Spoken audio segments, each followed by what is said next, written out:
Our first item on the agenda is an action item for approving the appointment of the assistant principal of the Polson Middle School. And yes, I'll take it over there. Martha Curran, if you and Catherine Hart could both please join us up front here, that'd be great. You got a seat? Yeah. Just walk in circles, Martha. Yeah, there you go. These chairs. Many of you know, we were able to at least recognize in her absence a couple of meetings ago, Rebecca Corteau, who had served Madison for close to 7 years as an assistant principal between Brown and Polson. Rebecca, we're very happy to hear from her. She's now a principal in the school district of Canton, and that created an opening here in Madison. We had a posting. We had 114 That's right. applicants, to which Catherine, Gail, and Becky Frost and I met with about 25 of them for screening interviews, about 15 to 20-minute screening interviews. Winnowed that down to 6 folks that we wanted to have full committees interview, which we were able to do, and then down to 3. And our final candidate and the person that we are recommending for the Board of Ed to appoint, Martha Curran, as the new assistant principal for Polson Middle School. So I have had the opportunity to talk to Martha, to work with her for close to 8 years, but to talk with her very recently. I couldn't be more excited about her joining the administrative team. I think she is going to be an outstanding permanent addition, and I say that because she served the role last year as an interim and was spectacular. And the Polson faculty, the Polson families would all agree. There was a what moment when you were not there in September. I think people were expecting and hoping, and now they hopefully have that wish. So I'm going to hand it over to Catherine Hart to say a few words. Catherine led the process as the principal of Polson. Absolutely. It was a rigorous process with a lot of questions, with different scenarios of what would you do if. And most of them were based on real life experiences that I've already dealt with at Polson or had dealt with in the past. And Martha seemed to step up to the plate no matter what the question, what the scenario. I see her already in my short time at Polson as an instructional leader. She really stands out. She embraces everything that we do, what our vision is for not only Madison Public Schools, but for Polson. She's led the language arts department superbly for many years, and last year showed that she could do that in many other ways as well. And I'm looking forward to giving her that opportunity now as helping to be the co-leader of the building, to lead for students, to lead for staff, to work with parents, and really to be on the forefront of the new Polson as we have this year with the grades 6th, 7th, and 8th being together. And it really is a co-partnership. So I'm excited to work with her. I think that she has so much to offer that she brings, but so much to learn as well. And she seems to be really excited and ready to do that. She is. Yeah, I actually had the opportunity to serve on the interview committee in the final round where we interviewed the 3 final candidates for the job. And Martha came through as a passionate, knowledgeable, caring individual, and was by a reasonable margin the favorite candidate of all of the 3 finalists that were interviewed. Out of 114. Unfortunately, I wasn't involved except for the last 3. I don't think I would have lasted through 114. So in any event, at this time, I'd like to Actually, one more thing. In a this is your life moment, I'd like to have Frank Henderson maybe offer, after 15 years of working with Martha Curran, maybe you have something to add, Mr. Henderson? Well, it's not a roast, don't worry. Or is it? No, it's on TV. But no, I worked with Martha. The floor is yours. What's that? So the floor is yours. So Now, we've worked together for 17 years. Most impressive educator I've ever worked with. Just an incredible energy, a committed middle school educator. The focus is right there on that age group. Always has been. Polson's fortunate, Catherine's fortunate. I think our administrative team's going to be really fortunate.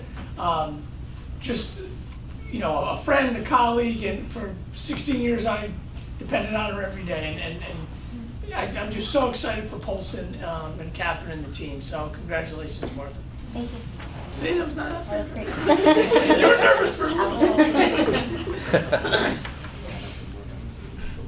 right, any comments from any board members? Just met with Martha?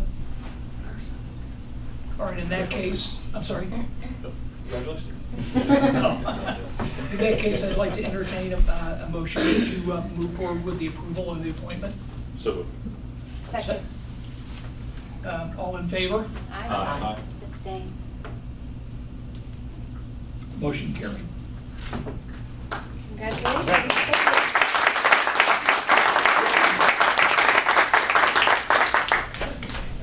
Now, we have a great board meeting. We have a wonderful meeting scheduled. You're more than welcome to join us. Let me But ask the my weather, son. okay. You know, if it wasn't my son. We have a lot of cheese and crackers left over. I know we love crackers. Yeah. Thank you, thank you very much. Thank you, Mark. The last thing he said before she left. Well said, Jeff. Thank you. Thank you again. Nice meeting you, Jack. Hey, thanks, you too. Bye. All right, at this point, I'd like to entertain a motion to move into executive session in order to discuss school security strategy. So moved. Second. We're going to go to conference room B for a bit. Frank and Bill, you're asked to join us as well. Sure. Should we do all in favor? Yes. We should. All in favor? Aye. Great. Gail's taking that one. Already. Regular. Greg doesn't wait to take notes, he just voices disapproval. Hey. Yes, how you doing? Good to see you. I just stayed through. Good. It's been really long. I stayed through because I needed to do my was it bad? Well, so you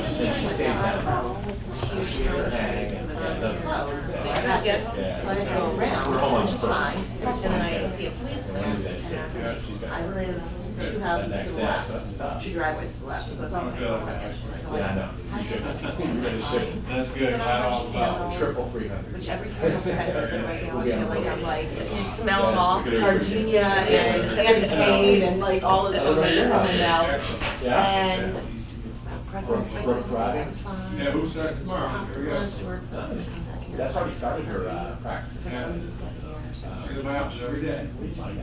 Literally just popped the garage door. Got the garage door hooked up, and that was 15 minutes. And then I was waiting to see, because I could see out my back.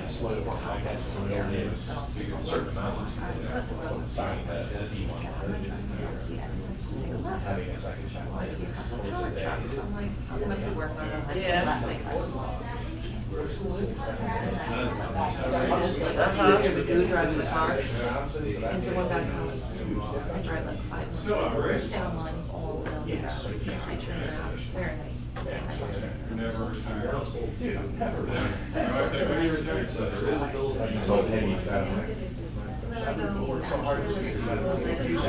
Volunteer time. I have to slide in between cars. Oh my And God. then the car comes and blocks me and I can't get in line. Oh my God. I'm going Green Hill to 79 on the highway. Real nicely. Really, yeah. May never be for sure. Possibly never. Yep. You did, okay. I should have moved my car, but I'm kind of. Are you down the hill? No, I'm kind of in between like this door and the hill, you know what I mean? Because I couldn't find a spot. There's a lot of, All right, yeah. if you want me to drive you to your car. I'll go drop off my stuff and then I'll come back this way and just walk. Okay, being sure, because Yeah. I said, the car goes around B. You did. So you're on the sidewalk, and I just felt safer. Yeah. You don't know. Yeah, I know. So we have to make it through. Yeah, Thursdays are gonna be a piece of school regulations. So the regulations that I read, yeah, so now, What time are they meeting? they're starting at 6. I have the auditors, I have a huge meeting Thursday night, but Thursday morning, the board is selectmen down. And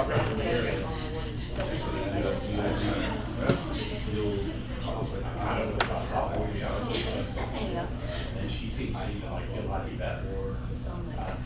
So I've been working on it. You know, you hate to have to. So you're not able to take any time or something? Like this week is passed, and then next week I'm going to be quiet, I work on the calendar, because everything's due Thursday. Well, hopefully, interruption wise, because this morning, I'm gonna send a usually do that. That was a pretty good one. Yeah, well, I knew the numbers were 28, fine, so, I- was it? Yeah, so. Well, it was 280 something, but I just had to take some right out. Okay. So we need to talk about that pink payday too. And it's hard. Yeah, I know, it's in my stack of Yes. stuff that's not like on fire, but today was like a day that I was like, Be interesting to see where we end up. She's actually working on it first time at the tennis right now. I knew it was fine, but I just wanted to like, like this, everything from this account to that, you know, it's kind of. Yep. Appropriate. Yeah, I have so much shit, just like that stuff, just piles up and piles up. Yeah.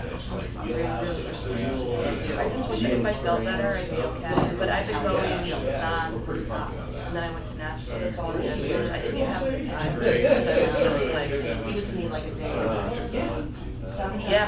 yeah, so this morning, as I came in a little late, because Josh had 2 hours delay, Yeah, I they know, weren't it's like, I'm closed. saying, everybody else. Yes, so I came in late, but I dropped it off and then went and got NyQuil, Airborne DayQuil. Nope, I have it in my car, I got DayQuil for the day. Airborne, cough, I have cough drops in my office. cough drops, which I forgot, I grabbed a couple of these. All right, I have some in my office, so just give me a nod if you. She wants. I'm holding up, I'm sorry, I mean, I went to like weird medicine and diary, and I went to like work in it. Shortage area. I'm your spot. Should be great. And I was like, I think she wants to. I really think she. I was just gonna say that.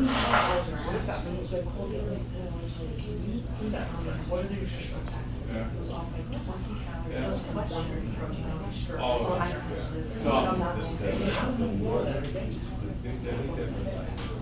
Because many more. Really?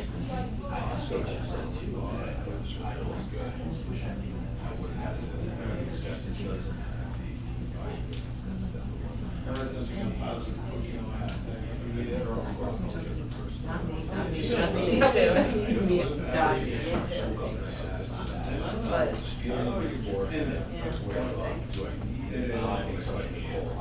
yeah, both of them.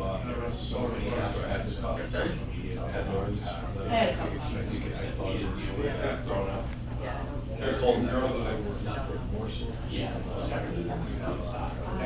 So then they're like, what is this regulation? I'm like, it's not.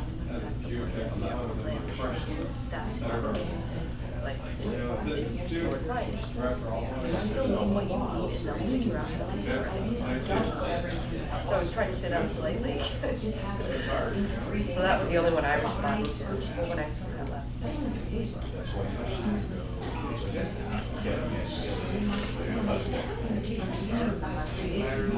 You are? yeah, because I said I usually just just him and I. Why waste the time? Take it off in the summer. Yeah, and I said, you know, maybe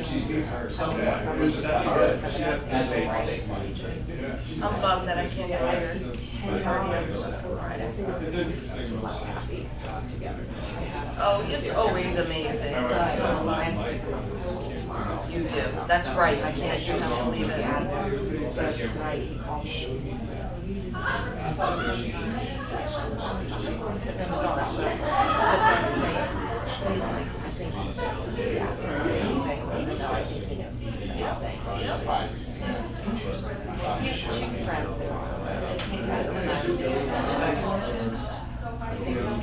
I'm not being like more of the time, I'm not drawing the time.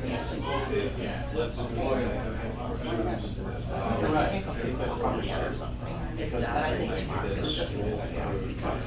a change again. Is it more than I have to tell you how much I have? But it's not, it's a change. How many people? Well, it's easy for us to say. I know, but everybody knows. People do it all the time. And I go, how's your daughter doing exactly? She came home last night. It was tough with friends at school. Yeah, she came home last night and her plan is to go back, so I'm not saying anything. She doesn't like it, but she doesn't know what to do. Like, what are you looking for? I don't know. So then, she's on her way home last night, her car dies.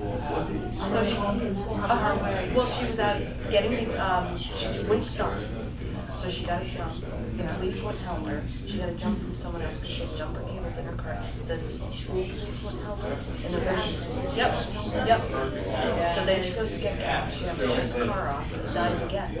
So like go to the gas station and ask me, she's crying hysterically. I'm like, he got to work. He has a car. Somebody has a car. You have a jumper vehicle.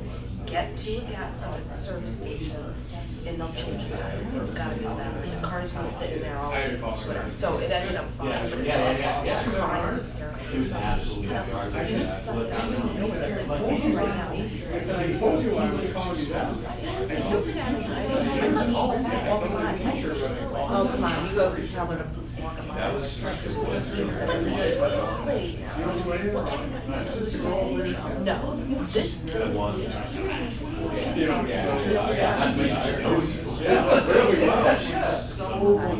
why? I'm personally I do too. I just don't think it's gonna recite this. I do too, but honestly. But it is, you gotta make it up. You gotta, I mean, seriously, like, I had that when I was 21, I had my mother, I had a house, I had a car, I never figured out how to do it. And that's why I did it.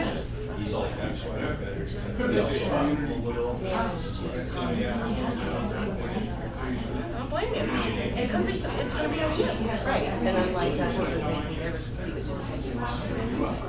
She can't even receive, she didn't even talk to me. I'm like, I'm gonna bring, I called the local car, I happened to get out on the highway, her car died. She called her I was gonna say, I'll turn things for all of them.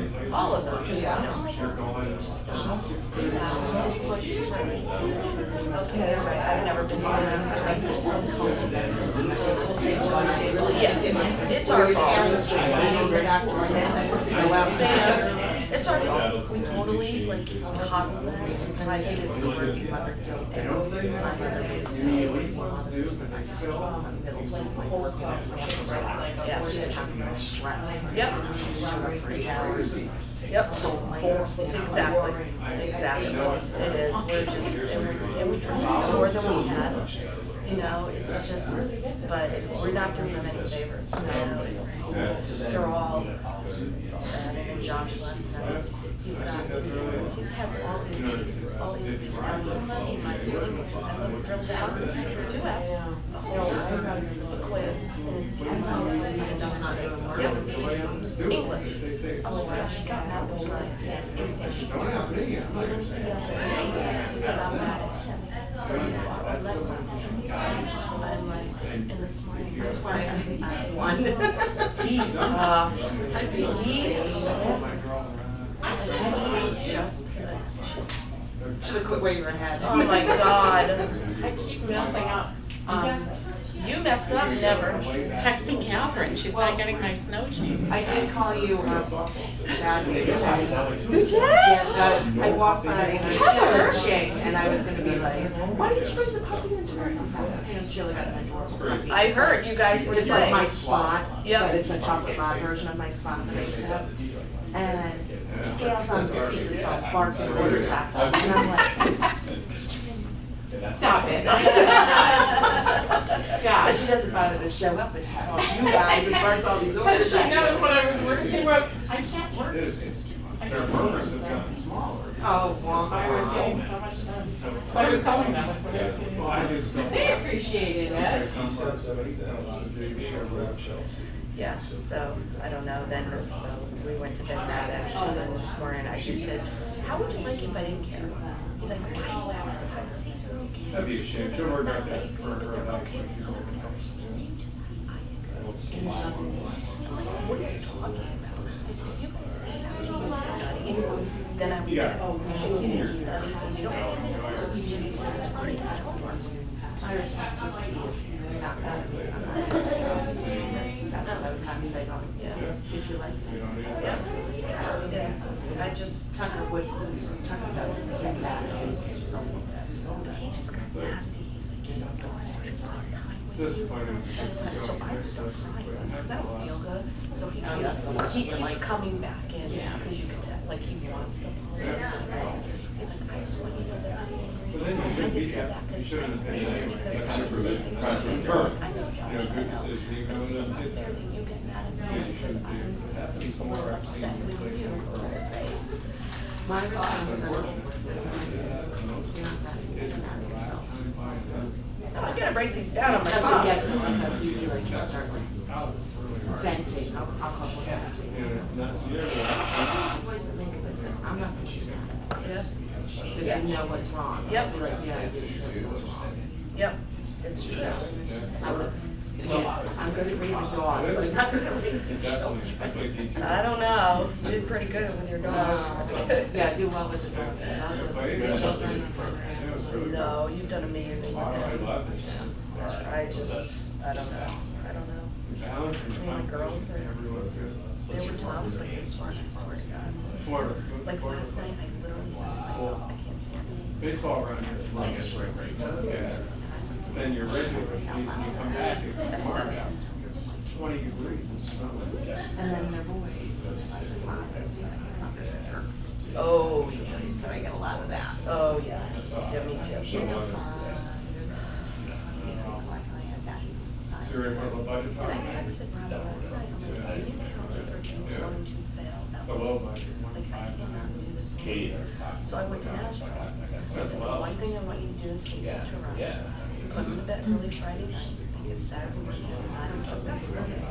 9 o'clock, 10 o'clock in the morning, I'm texting, calling, how'd your game go? Nothing. Finally at noon, I call him, he's waiting for lunch. Oh, I didn't go to my game, I was up late.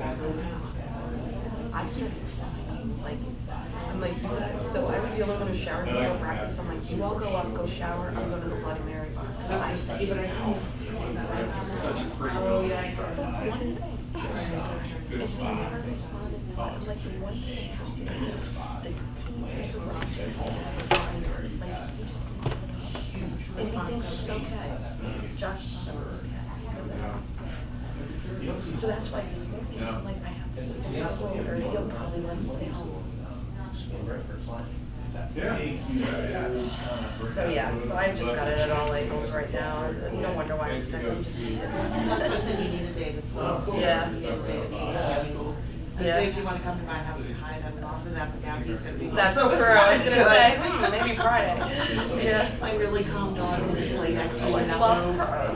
That's what I want. My crazy dog is like laying on me. No, she's too old and fat to like even get on the bed anymore. How old is she now? She's 8, but she's just put on weight. She's So sweet. really energetic type of dog. She's so calm. She's You should bring her in. she's funny because I don't think she has Asperger's. She doesn't like when she's in different environment. She gets like she won't settle. So like if I run her in the office, she wouldn't settle. Really? She'd be like sitting on the phone. At home and places that she's familiar with. She's good. Yeah. Like even when I take her to my mother's house, which I used to take her, she was like her adult. She just doesn't settle. Yeah. Well, that's how Autumn is in her home. Constant. Yeah, that was Pacing. Constant. And like hitting. Her ears are up like she's hitting. Constant pacing. She never laughs at all.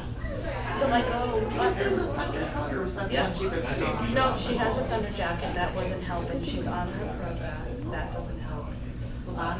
Yeah. Because when she's good, she's really good. Oh my God, you know. every single morning she comes in and her head is on my head and she can't get close enough, you know, so. But even Brittany, because the girls are always like, Mom, you exactly. She's been home like 2 days, she's texting me, it's going, it's crazy, because I wasn't home. It wasn't doing it to me. I'm like, what do you think? You gotta like a whole stuffed animal. Yeah, I know. I mean, she sleeps in Robbie's closet. In the closet. I mean, we have 2 walk-in closets. Yeah. Sleeps in there, which is fine. Which is fine. Yeah. But she's just so weird. Like I don't know if I love having it all, but after this one, like I am so damaged. Well, not originally. I'm a good cat. But when they first no. Yeah, but she comes From and what I like do was told, something. the initial I'm tired. See, I'm allergic to cats. I can't have a cat. I don't know. They're my next dog. If I did get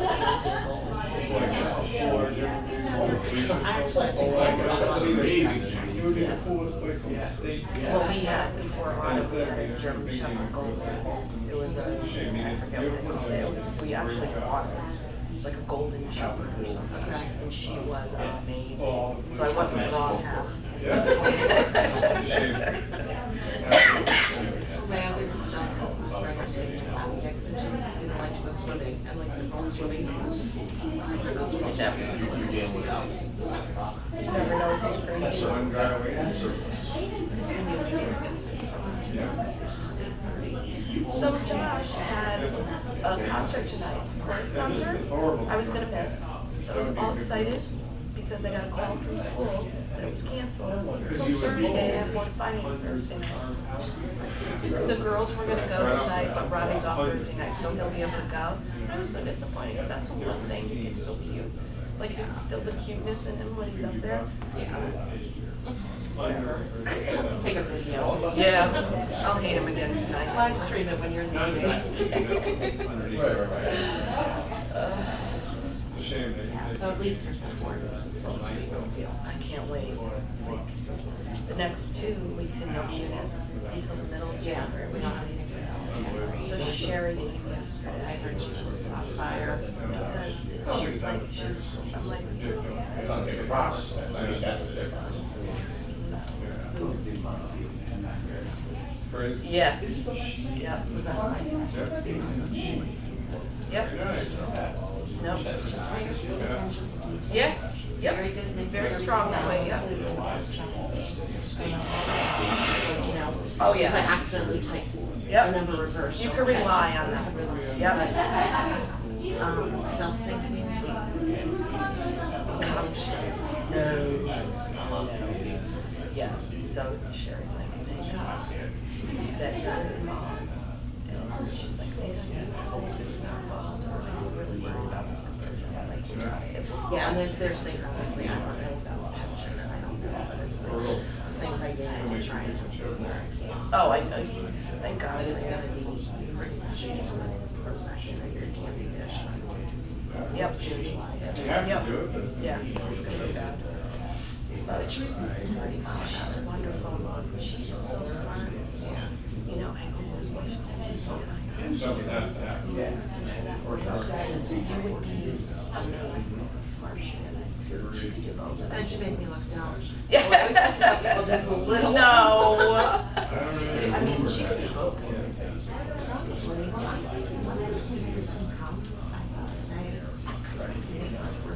No, I agree. I think a lot of.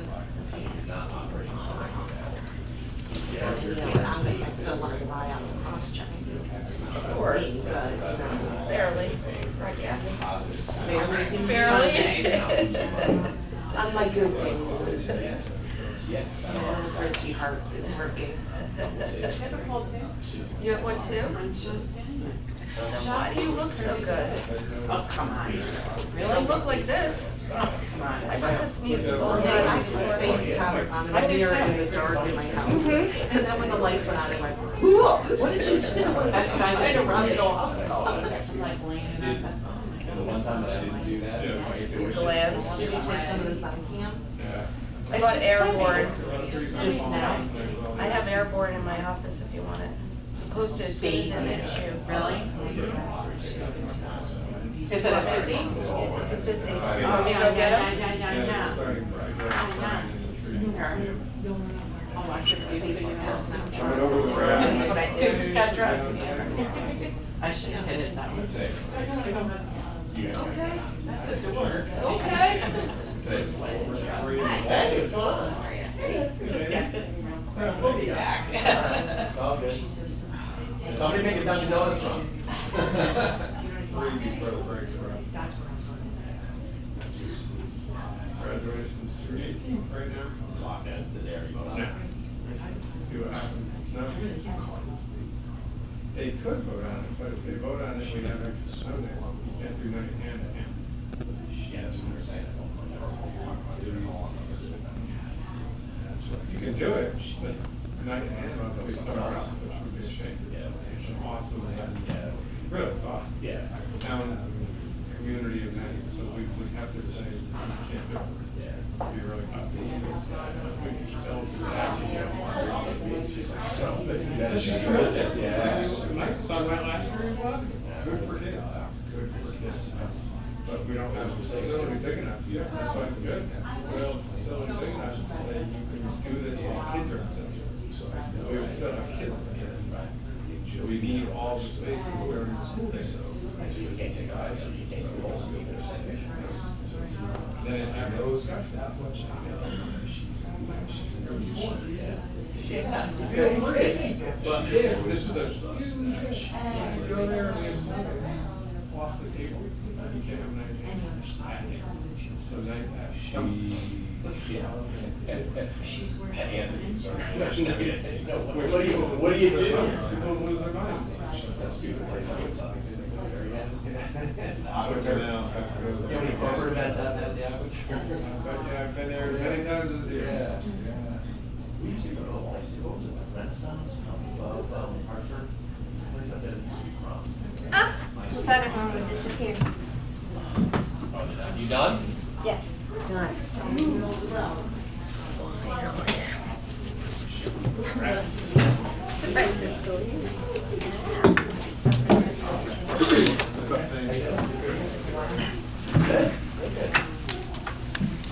All right. You been good? Yeah? Dish? Yeah. Tis the season. How do you know Jack? I did it. Oh, Jack. She lost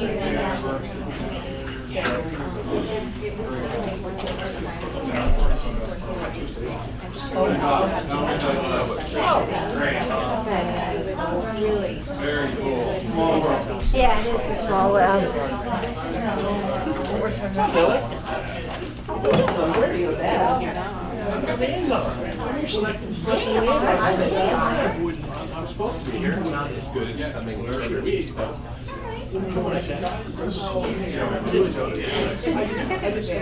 Oh, I love it. He's a talent. Oh, I didn't know so good. I didn't know she's sweet.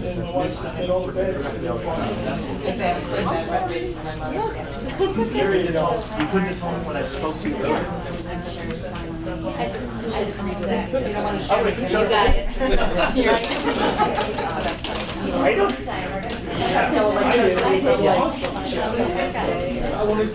Jess is over at your friend's house tonight. Babysitting. She's babysitting tonight. She's working it. Thank you for that contact.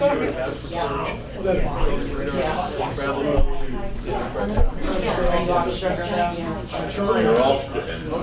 That camera fired up. Nice. Motion to entertain coming out of executive session. Second. All in favor? All opposed? Abstained? Motion carries. Is that okay? That sounds good. Doing great. He will all his notes to tear you up at the end. Oh, this is so exciting. You didn't change your name tag though. Like all my Chicago. All right. It's an illegal meeting now. So you didn't change your nameplate from Katie to Kirk, so the audience is very confused. I've gone through life as Mr. Mary, so it's not really that big a deal. Okay, the next item is public participation. And I don't have Katie's script in front of me, so I'll take a shot at how well I remember it. The public is invited to ask any questions or raise any issues. The public needs to understand that board members will not respond directly to questions or the issues. Questions may be responded to by the superintendent in writing if he elects to do so. And if you do intend to make a comment, why please limit the comment to no more than 3 minutes, because we want to make sure that everyone who is here and wants to make a comment has the opportunity to do so. So thank you. Is there any participation by the public? You know, it takes longer to say that than any comment that we've ever gotten. Okay, so the next issue is student representatives report. We don't have student representatives here, so that takes care of that. The next item is the superintendent's report. Yeah, so I've set aside my time for my report for a follow-up on a series of questions that we received from board members at the last meeting and then also in between. I sent out a copy of the questions. I added some because we got some late ones last night that we're going to try to get to. There were a couple that were problematic that we were doing a search for to come today, and we had districts that were closed, so we couldn't get in touch with other districts to gain some information. We're going to go through.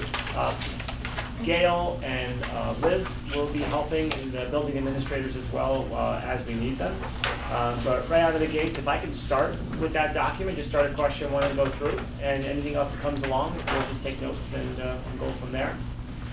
So one of the questions we had the last meeting involved our Effective School Solutions program. The enrollment numbers over the course of a school year in each of the past 4 years. Liz overachieved in this answer.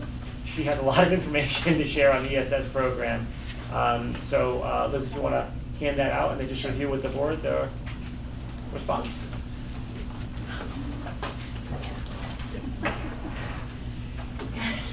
Just a little extra. This is for a couple questions. This is not just for ESS. Yes, it is. In fairness to Liz, yes.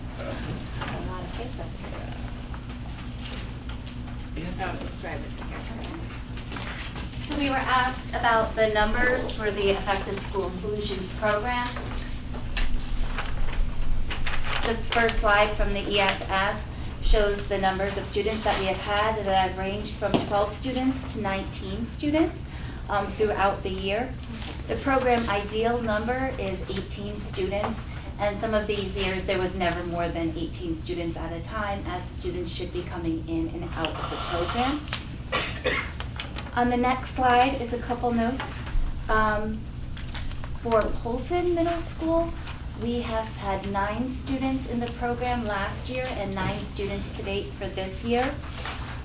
Last year, a student from Guilford moved into Madison and was outplaced at one of the state regional education centers. We were able to have that student come back to district this year, and recently it was commented at a PPT meeting that this program wasn't, if they were still in Guilford, the student would still be outplaced. So just kind of showing those cost savings. This year is our first year with transition from Polson to Daniel Hand, which I believe has led to our first trimester with less than double digits of absences. And then the next couple. That's important to note, because a big component of the students that we're serving here has to do with their attendance patterns. And this is the very first trimester. And TJ, I think you would know this as well, that all students in the program have less than double-digit absences. Is that accurate? Yes, it is. Yeah, so that's pretty remarkable. Quite a success story. The next 3 slides were taken from the executive summary we received in June 2019, showing the cost savings of the program over time. And we had 3 students back from out-of-district placements, 2 students back from home instruction, and an estimated 17 students over the course of the time we've had the program that would have been potentially outplacements. And that was done by a review of each of the individual students. Is there 59 total that we've serviced since 2015? I don't want to play Jeopardy with you. Yeah. That's okay, don't bother, it's okay. Okay, thank you. An individual case review was done of each of those students, and the ESS staff, the high school staff, and Liz worked together to project if we didn't have this program, where might they have had their services or their needs best met. And there were upwards of 17 that we thought we probably wouldn't have been able to meet their needs. And on the next slide, kind of breaks down that cost savings, looking at an outplacement. For this year, the average would be about 130,000, and then projecting how those numbers would go up every year. And finally, on slide 14, that looking at those 17 students, that in terms of when a student is outplaced from the district, they typically do not come back to the district. So if we're outplacing a freshman, then all of those years of services, which could be 4 years, it could be some additional transition years. So in looking at the numbers, we had estimated about $4.8 million savings to date. And if anyone wants, there's a full executive summary. I just pulled out a couple slides that were related to the questions. Some board members who were here last year are familiar with that number. That's our cost avoidance over the life of the program so far. And this was I'm glad we brought this up again, and Violet, thank you for raising it, because this was a pretty well debated program expansion last budget, if you recall. So for us to be able to look in the rearview mirror, this is important for the board to see this information. Thank you. Any follow-up on that one? Would further expansion be as fruitful?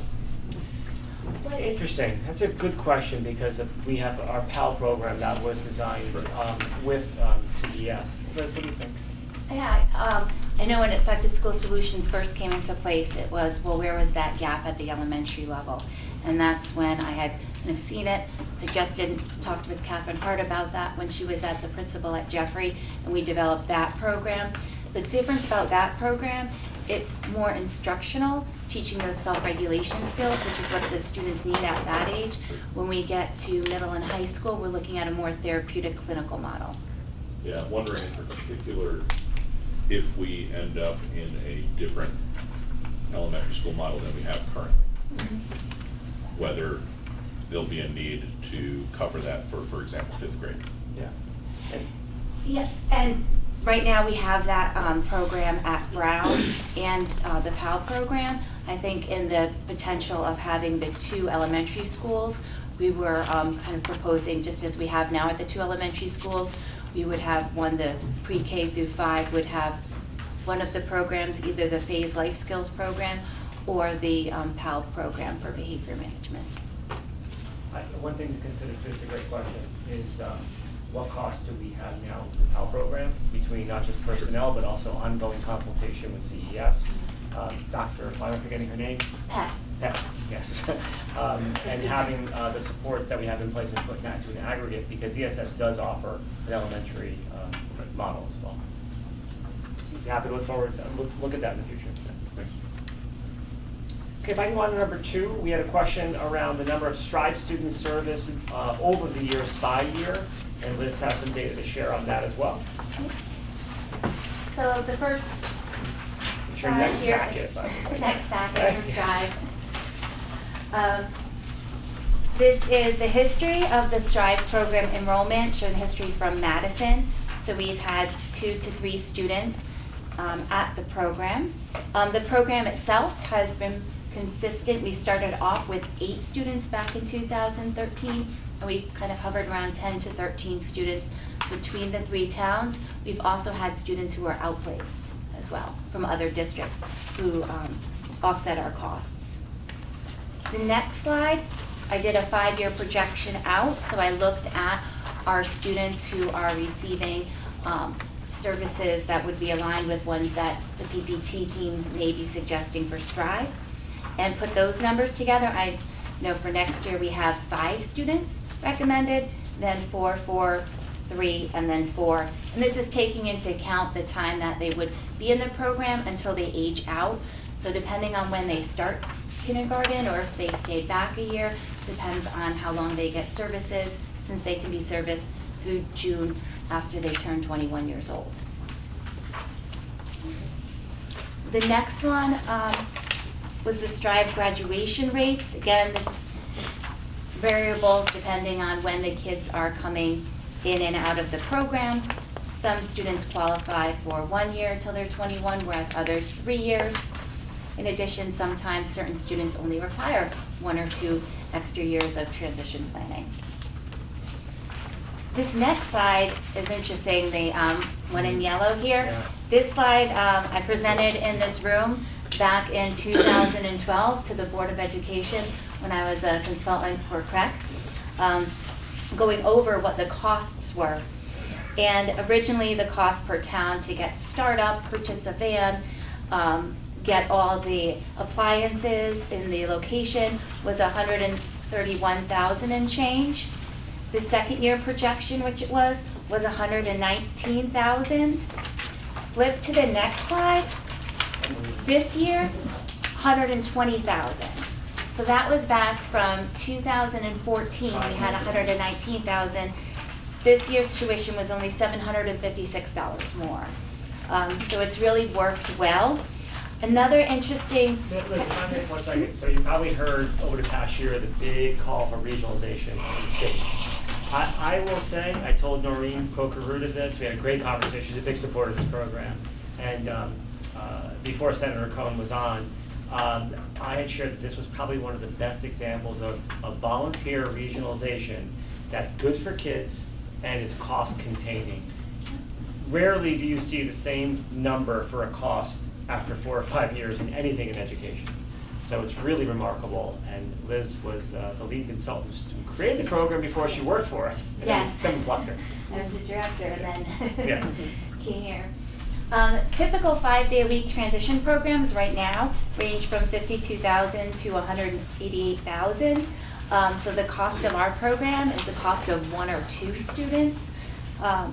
Interestingly enough, when I was looking back at the data, back when I did this presentation in this room in December 2012, one of the programs that we sent students to was $42,000 a year. Now it is $52,000 a year.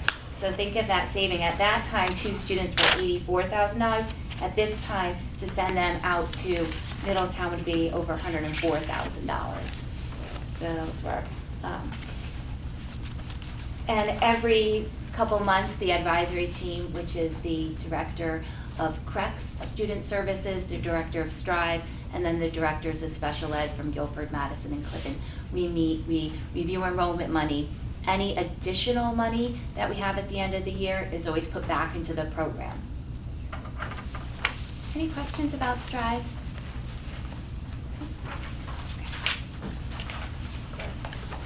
Moving on, there were a couple questions that the board had asked around, since we last meeting, around the instructional coaches ratio, kind of per 100 students proportionately, but then also more of a qualitative look at the current state and future state as far as what would that math coach, math interventionist, what would they provide, value add. So Gail did some homework on that, and she's ready to share that with the board. So I wanted to start with actually the second half first, which is the current state and what we've done today, this year now, in order to reach our goals without increasing FTE or supports. And we've actually done, is there anybody there? We've actually done quite a bit. And I'm going to call upon TJ and Catherine to fill in any gaps that they hear to join the conversations. So if you look at the first page, it talks about the intervention column is on the left, the coaching current status is on the right for Polson and for Hand. One of the things that I wanted to point out is that we had a 0.2 increase in FTE for intervention for Polson School to meet the needs of adding grade 6. So 0.2 is equivalent to 1 day. One of the things that we have been tracking over a period of a couple of years is in 8th grade we have had what's called pre-algebra B, which is a kind of pre-algebra light course offered in 8th grade. 8th grade is the first grade where we start sectioning kids off into algebra, pre-algebra, and then a 3rd course, pre-algebra B. Through looking at that data, we see that the students starting in pre-algebra B actually rarely get out of a level 3 class when they go through hand. So we've been trying to take a look at that and make adjustments. So the pilot this year is we took the pre-algebra B kids and we actually integrated them into pre-algebra in grade 8 and tried to support them with some special education staffing. At hand, we have no math interventionists. We took a look at math staff and we've done presentations on study centers and the impact of study centers. They're widely attended, but those attendees tend to be the bulk of level 2 students and less level 3 and less level 1 students. There's like a nice little bell curve. And we tried to also allocate some para support for Algebra 1 classes level 3, but it doesn't allow for targeted instruction. For coaching, similar, we took a fractional portion of a coach and we allocated them to grade 6 only. We did not include grade 7 and 8, but grade 7 and 8 teachers have been making coaching requests at Polson School, but that staff member doesn't have the time or the certification to meet with them. Grade 8 teachers have no additional intervention for the pre-algebra students or coaching to support them in varying their instruction. There's also no coaching at hand. The important thing to note is that Algebra 1 is offered both at Polson and at hand, and that's the link between the two schools. That's why the coaching request is up until grade 9 instead of stopping in grade 8, because there's 2 offerings that are similar. Student study center data is there as well. Algebra 1 classes this year actually piloted in a push-in model of co-taught Algebra 1 classes with the special ed staff members. Special ed staff members are also benefiting from seeing the regular ed instruction go on in addition to offering additional supports. I don't know if anybody from Polson or from Ham wanted to add on to that. Anything you want to add or highlight? I think so too. Okay. Projected impact is on the second page. You can see our goals pretty clearly. You can see again that we want to support our grade 8 students in that beginning track before that track gets solidified all the way up through high school. We want to try to reduce the need for the lowest level classes being populated on a regular basis and track through, so we want to see more blending. We also want to see in the coaching piece more supports for math classrooms in between professional development sessions, and you know the calendar has been impacted over time. Along with that, I think there was a request to see the size of buildings that have math coaches, so I've made adjustments to that chart. And you'll see that our surrounding communities all address coaching to grade 8, with the exception of one community that goes to grade 12. And I put off to the side the number of students in each building and the number of coaches allocated. It's really important to also note that coaches traveling between buildings take time. So we have 2 coaches that are allocated for our students, but they go between 4 buildings.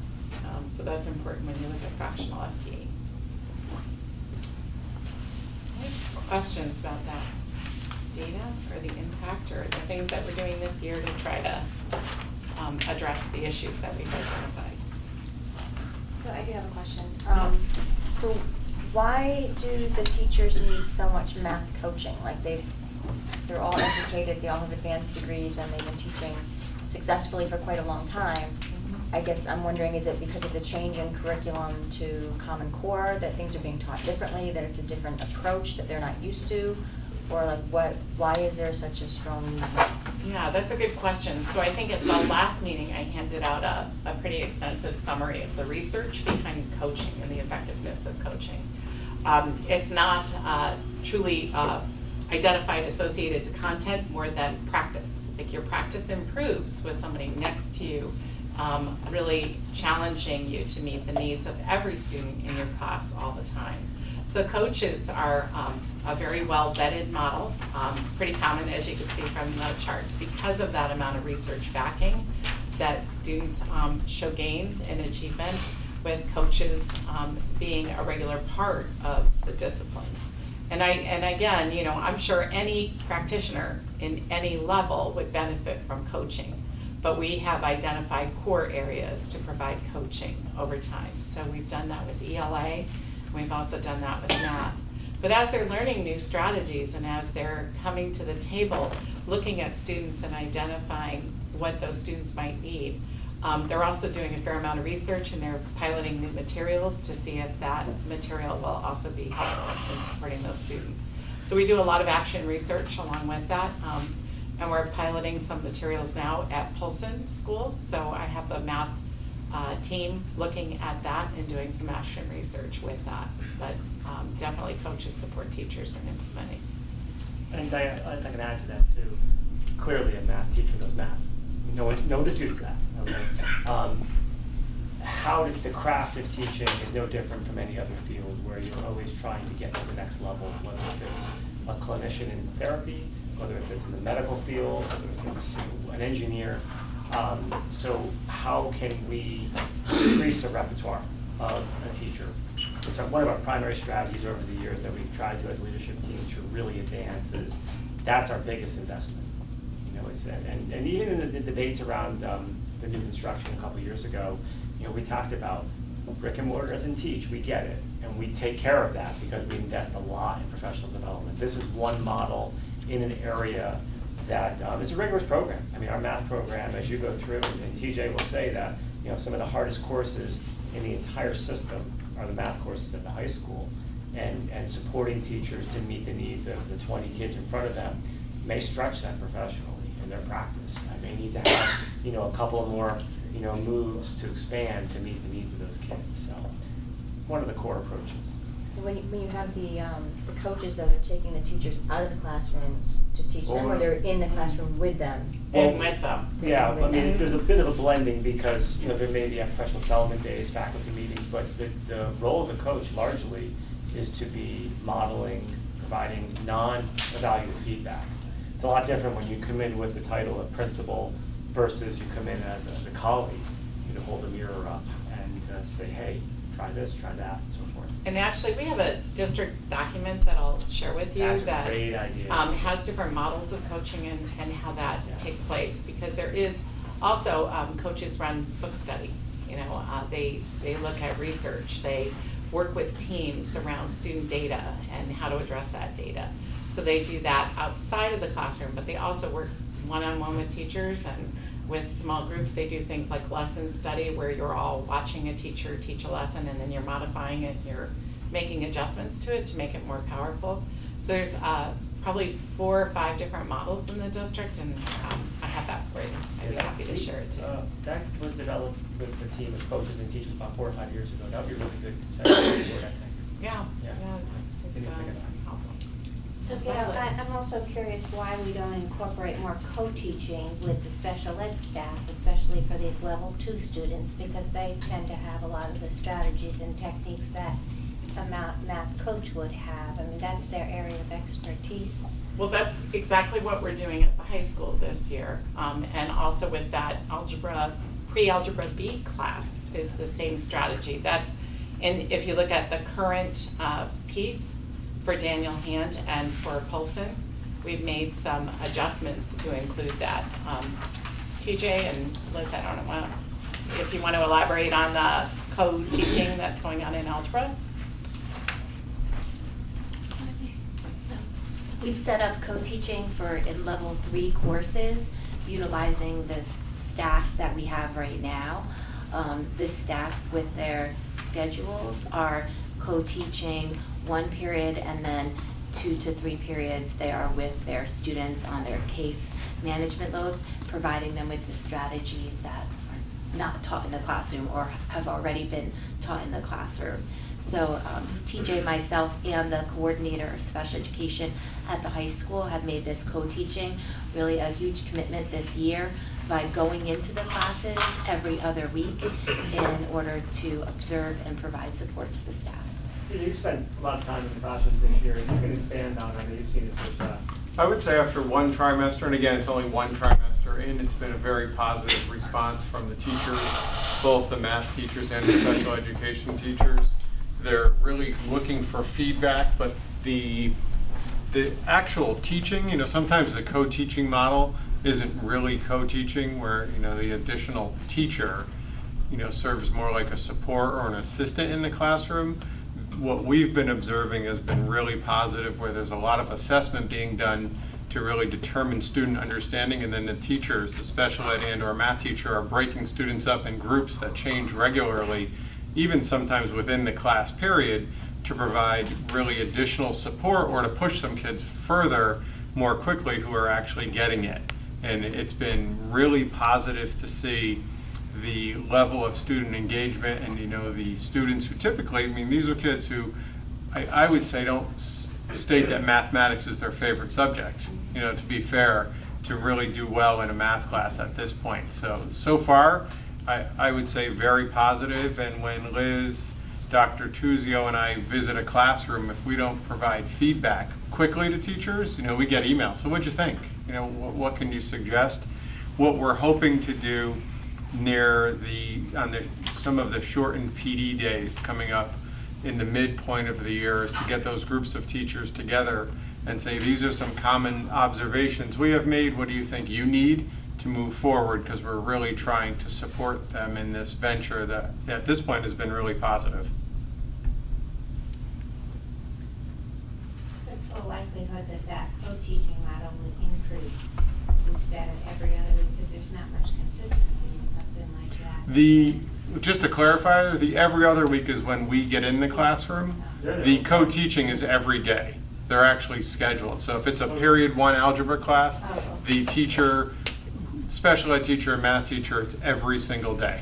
And then the second half of instruction would be small group instruction in another location, back of the classroom, taking a variety of students, not just identifying. That's dependent upon how students are doing, but the special ed teacher who has some of the students on their caseload, you know, when they're back in their study centers, can provide additional support.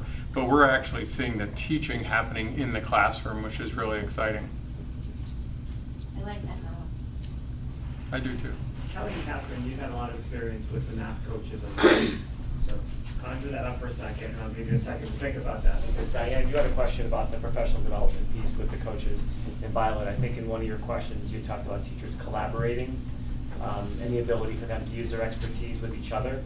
So I was wondering if you guys could talk a little bit about how the coaches, you know, operate and function and really facilitate that process of that collaboration, learning from each other with the teachers.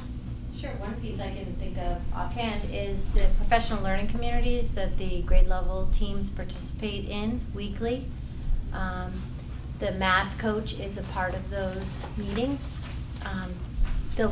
Teachers will bring PBAs, performance-based assessments, or student work, and they'll go through a protocol where they're looking at student work, looking for strengths, looking for areas to target for future planning and future work. The math coaches are integral in that process, and have served as not only what to identify as areas to target, but how to plan instruction to meet those needs. And that all takes place in those grade level meetings. They're the facilitators. I'm sorry? How frequently do the PLCs meet? Is that a once in a month after school? Weekly.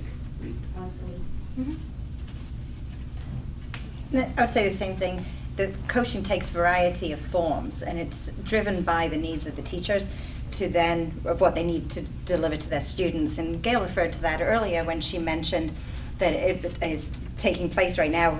A perfect example is grade 6. They're piloting new resources, so a lot of the planning and unraveling of the content and how are they going to roll this out to students, what is it going to look like in the classroom modeling, the teachers are going and observing each other. Those conversations before, during, and after are essential. And they're helping each other through that. And now they're saying to me, we want to do another unit. We want to keep piloting these materials. And then I've got 7th grade teachers saying, how come we're not getting this too? So I think they see the benefit for it, they're asking for it, and we see the impact that it's had from, and I've seen it now from kindergarten all the way up through 6th grade, and the ongoing benefit. One additional thing I can add too is that we had professional development in October. We had Graham Fletcher come in math, and it was very inspiring to teachers. But sometimes with professional development, you can have that one day, and then you have to get back into the classroom, and the day-to-day things can bog them down, and it creates such space that you don't have that opportunity to try. Those coaches were pushing those teachers in a very collaborative way to try the different approaches and methodologies that were experienced with Graham Fletcher. And so when I'm going in classrooms, I'm seeing so much of what Graham presented that was very engaging, very differentiated, but also very rigorous and aligned well with our curriculum in those classrooms. And I think that that would not have happened if it wasn't for the coaches really being there to support them and to help them in that planning. Melanie, I'll put you on the spot. You were a math program coordinator at the high school, which is an evaluator. How would you see the role of the evaluator or math program coordinator working in conjunction with a math coach who would not serve an evaluation role? I think the key component to having a math coach is that they can go in and really do the modeling. They can, if a math coach goes in and does the modeling for a teacher gets to take sort of the backseat of their classroom to be able to watch the kids in their classroom, be able to see how they're reacting to the coach. That's something that on a daily basis, a teacher doesn't get that like bird's eye view of the classroom, of how the kids are working together. And so I think that component of it is very different compared to an evaluation. An evaluator can give feedback, but doesn't necessarily go in and then model a strategy or model an approach. And a coach definitely does the modeling component. Thank you. You're welcome. I just want to clarify that the current state that's on that page 1 are all the things that we put in place in lieu of an additional position. So we were really working to see what we could do and trying to support with our own internal mechanisms. So that's a really good summary to refer to. Moving on, or anything else? Okay. There were questions at the last meeting about listening training for your staff in special education. Orton Gillingham, Wilson Reading Program, Lindenwood Bell, and in addition, Violet shared with the group in email questions about the number of certified specialists. I'm not going to belabor, you can share the information.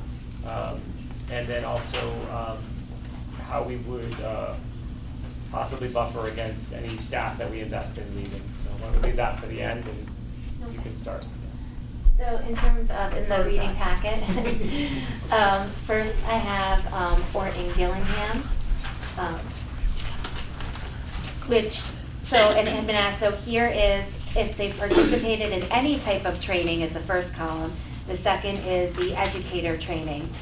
The third is associate's level. And then fourth is certified level. The next level would be the fellowship level, which is where they would be the trainers. So, looking at this time, kind of showing that, need for continued training in Orton Gillingham. If you look at the next page, and I emailed these to Tom, so you can look at them if you need them larger on your computer. You had asked me to break them down per grade level. I wasn't able to break them down per grade level as we have teachers who are working with multiple grades.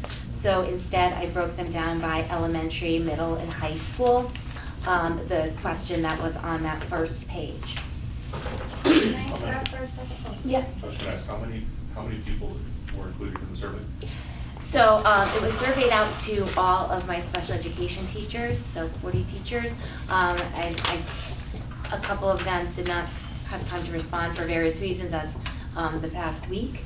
So, and the numbers for Orton Gillingham, 7 teachers have had some type of training, and of those 7, 6 of them had received the classroom educator training, which is that first level.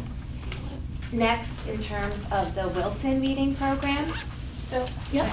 just to answer my question, the ones that have met the certified highest level of training with the internship included, which is, you have, how many? Yeah, we haven't, no one has had that training yet.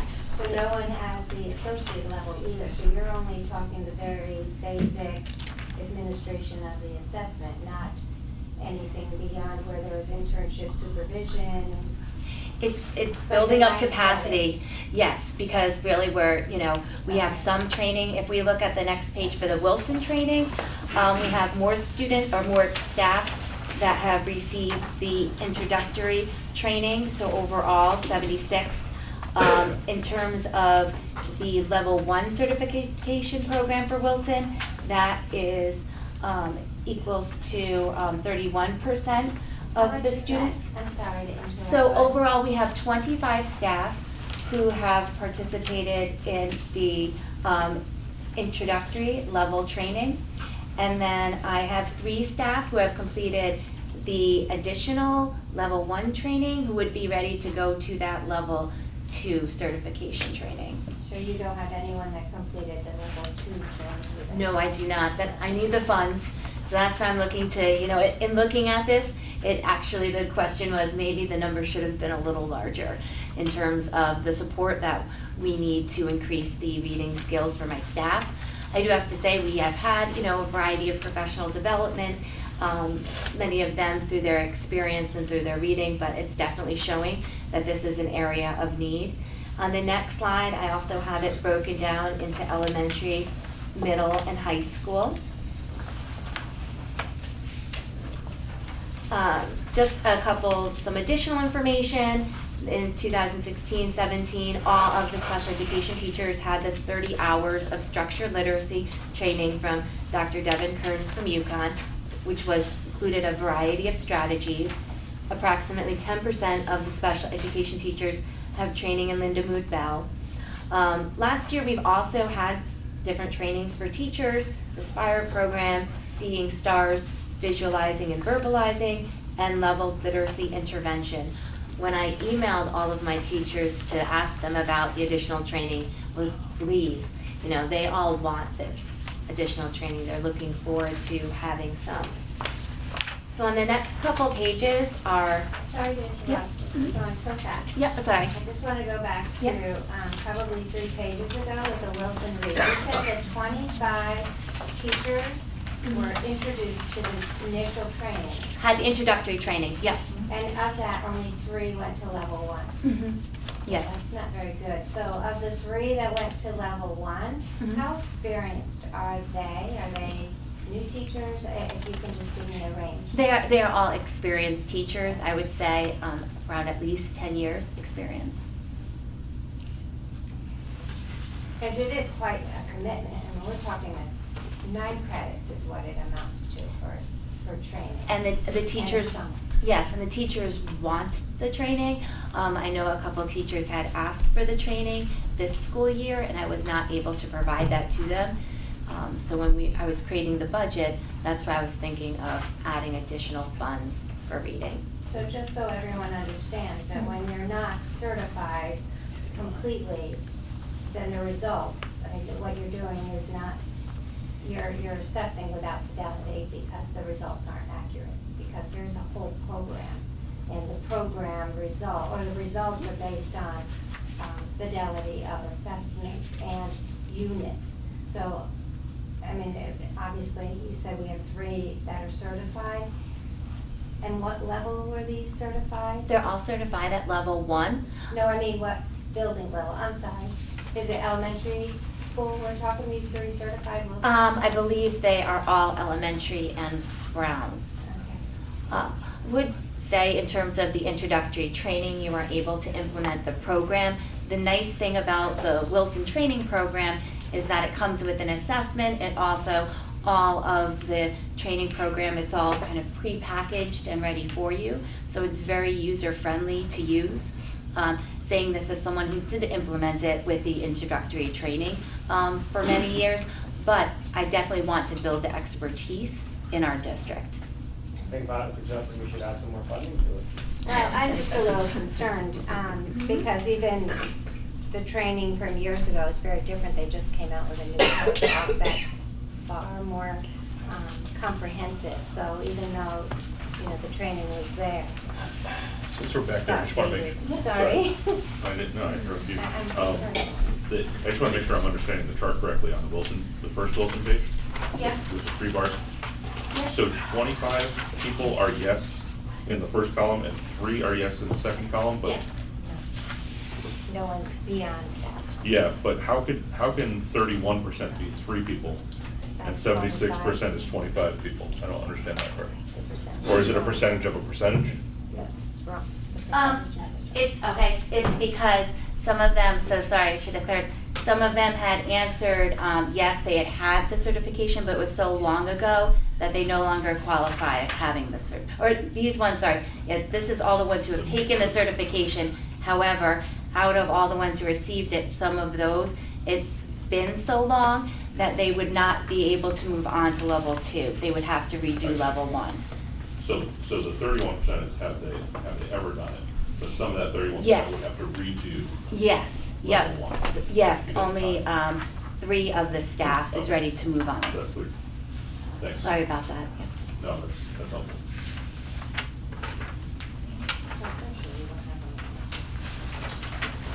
If you want to go on to the graph with the Orton-Gillingham training.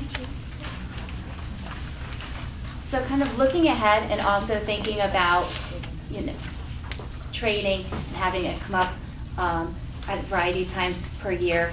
It's also in looking at numbers, it's cheaper to have some training come to us. We can get 20 trained at a time for less expense than sending out 1 at a time. So here is a kind of, in terms of mocking it up, the Orton-Gillingham training. So we already have some students or staff who have had that initial training. So providing that classroom educator training this summer, and then next year the associate level. The year after that, I'd be able to move into the certified level for the Orton-Gillingham, and then continue to move up to where we would have individuals at the fellowship level for Orton-Gillingham, while keeping in pace of adding those additional levels for as we have staff come in to the district. So, kind of plan for that. And then the Wilson Reading Program, they have put together something called Compass. It's a comprehensive plan for achieving success and sustainability.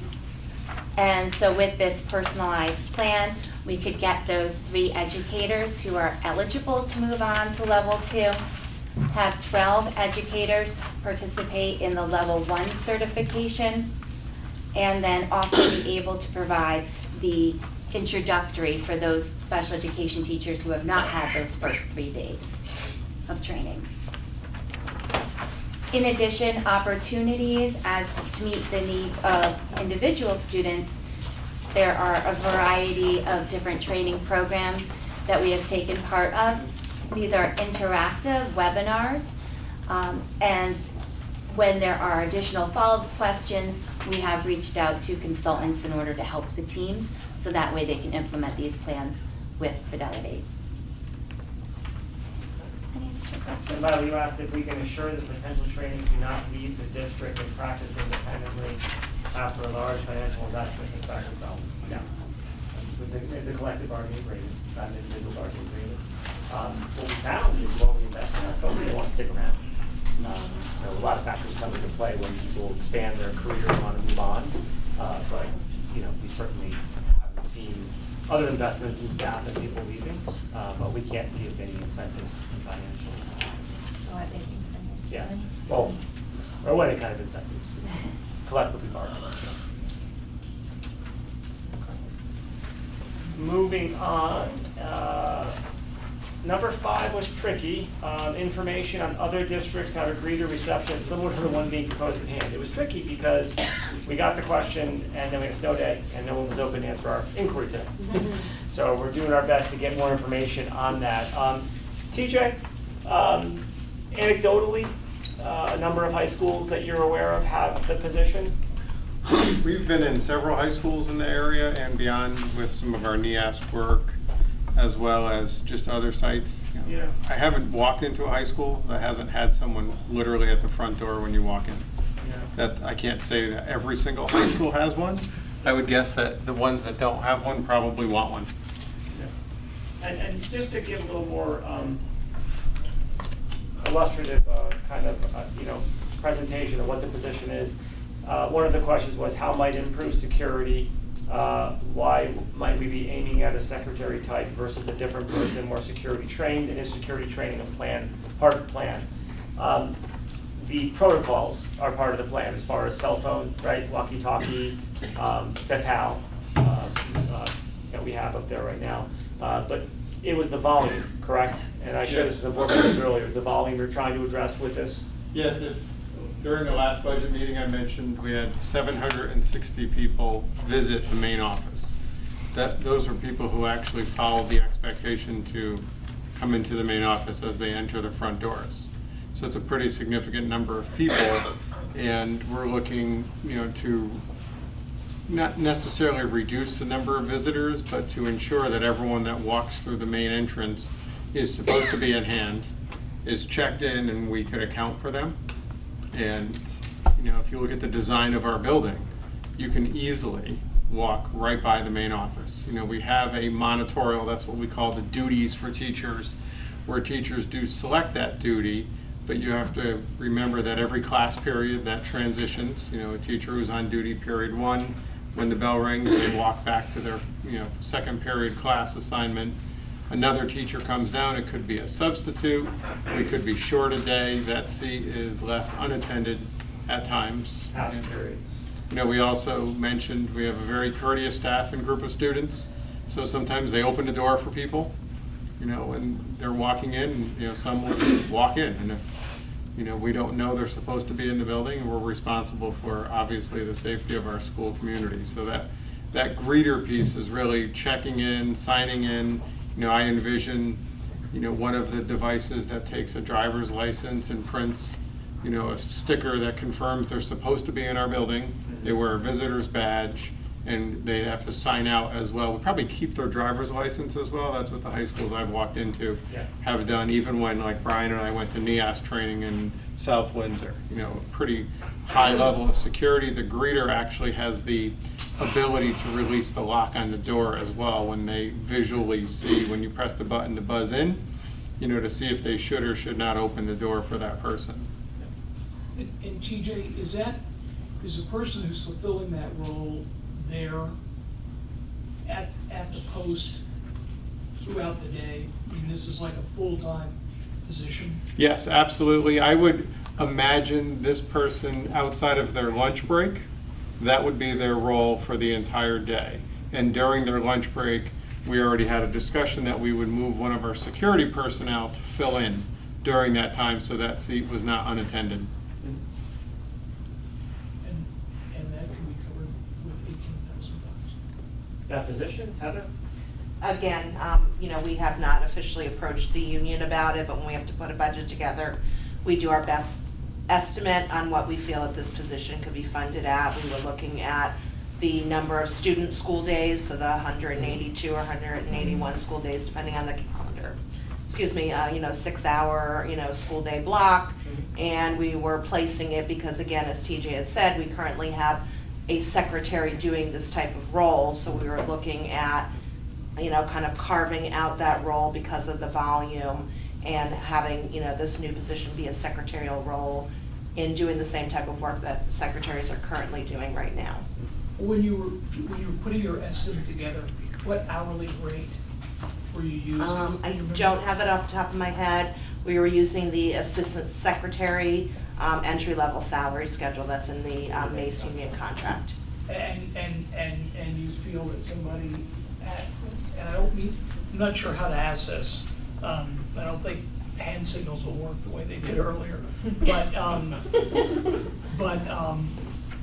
somebody at that level would be capable of asking the sort of tough questions or making demands of someone coming through the door. Well, we're doing that now at the high school, TJ, correct? When Right, and I people think are that's a signing great with their question. secretaries, they're Would- asking those questions. One of the questions is, would this be better as a security type of person? You know, the secretaries are doing this now in the main office. So this would be a similar position moved out into the hallway. And just like in the main office, if someone comes in and, you know, their behavior, for example, is questionable or we have a concern, there's a variety of resources. You know, the administrators are right there. Everyone has a walkie-talkie. The new pals are, you know, a really super feature if there was that situation. So we really wouldn't need a skill set of a security person in that role. We would need someone who can do the management side of the secretarial position that's happening inside the main office as well. Yeah, but TJ, you'd want somebody that would be able to exercise some degree of common sense so that any... That would be nice. It's a skill that is grossly I would agree. underestimated. But Do you need a hand signal? You wouldn't want, you know, every issue getting blown up to the next level. Somebody would have to be able to, you know.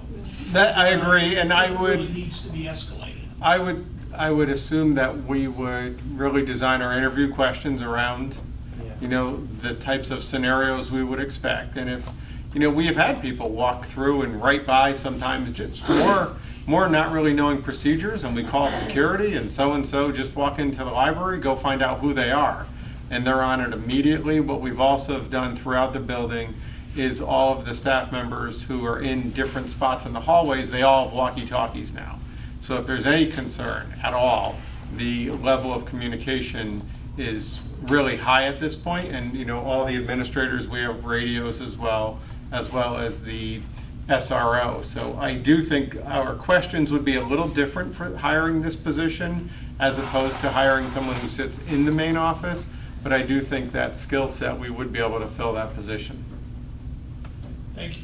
Can I ask, just sort of follow up on the concept of what does the person know, or could the person know who fills the position? Because I asked one of the questions about, you know, security versus reader. I'd be interested in hearing more about, if you are still reaching out to other districts, what the reader type position, and maybe I'll differentiate here between certification and training. So I'm talking about not certification, but like training, you know, because we've talked about how can you maintain people in the district. You might lose people who are certified to other districts. But what I'd be interested to hear, not necessarily tonight, what types of training you'd anticipate that the person would go through, because I think it is a very different position. And if we're framing it from a perspective of security, which I hope we are to some extent, you know, both crowd control and security at the same time, flow of traffic type work, that there would be some backing to that beyond just, you know, having the button, having the phone, having the walkie. You mean something structural? No, I mean, yeah, some type of training for the person, whether, even if it's like in-house, like, you know, we're gonna sit you down with the SRO and, you know, run through whatever, you just getting some sense of that would help out. Yeah, there we go. Anything else on that one? Okay.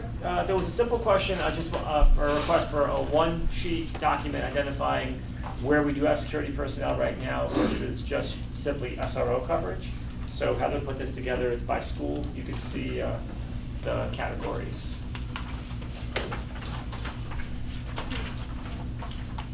Another question had to do with Munis, which Stacy starts to show when I say that word. Yeah.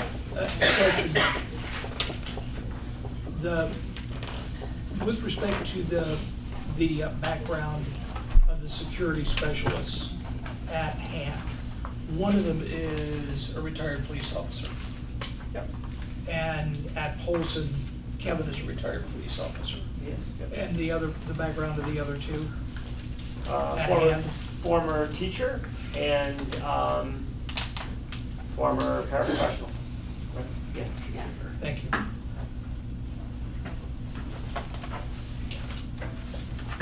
So we had a question about what's the startup cost and the yearly cost of Munis and our share. and Stacy and Heather can speak at much more length, but Art put together a very simple statement for board members.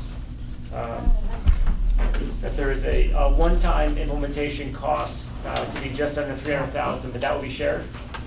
No, the one-time implementation of 300,000 was through the CIP. Oh, that's So right. we anticipated that, that was budgeted and funded through CIP. Yep. The annual maintenance going forward is $100,000, and that will be shared 50% with the Board of Ed and 50% to the town. Pretty good deal for us. People on one. What? Nothing. Was that your out loud voice? Nothing. Do they provide like maintenance and migrating data, ongoing support?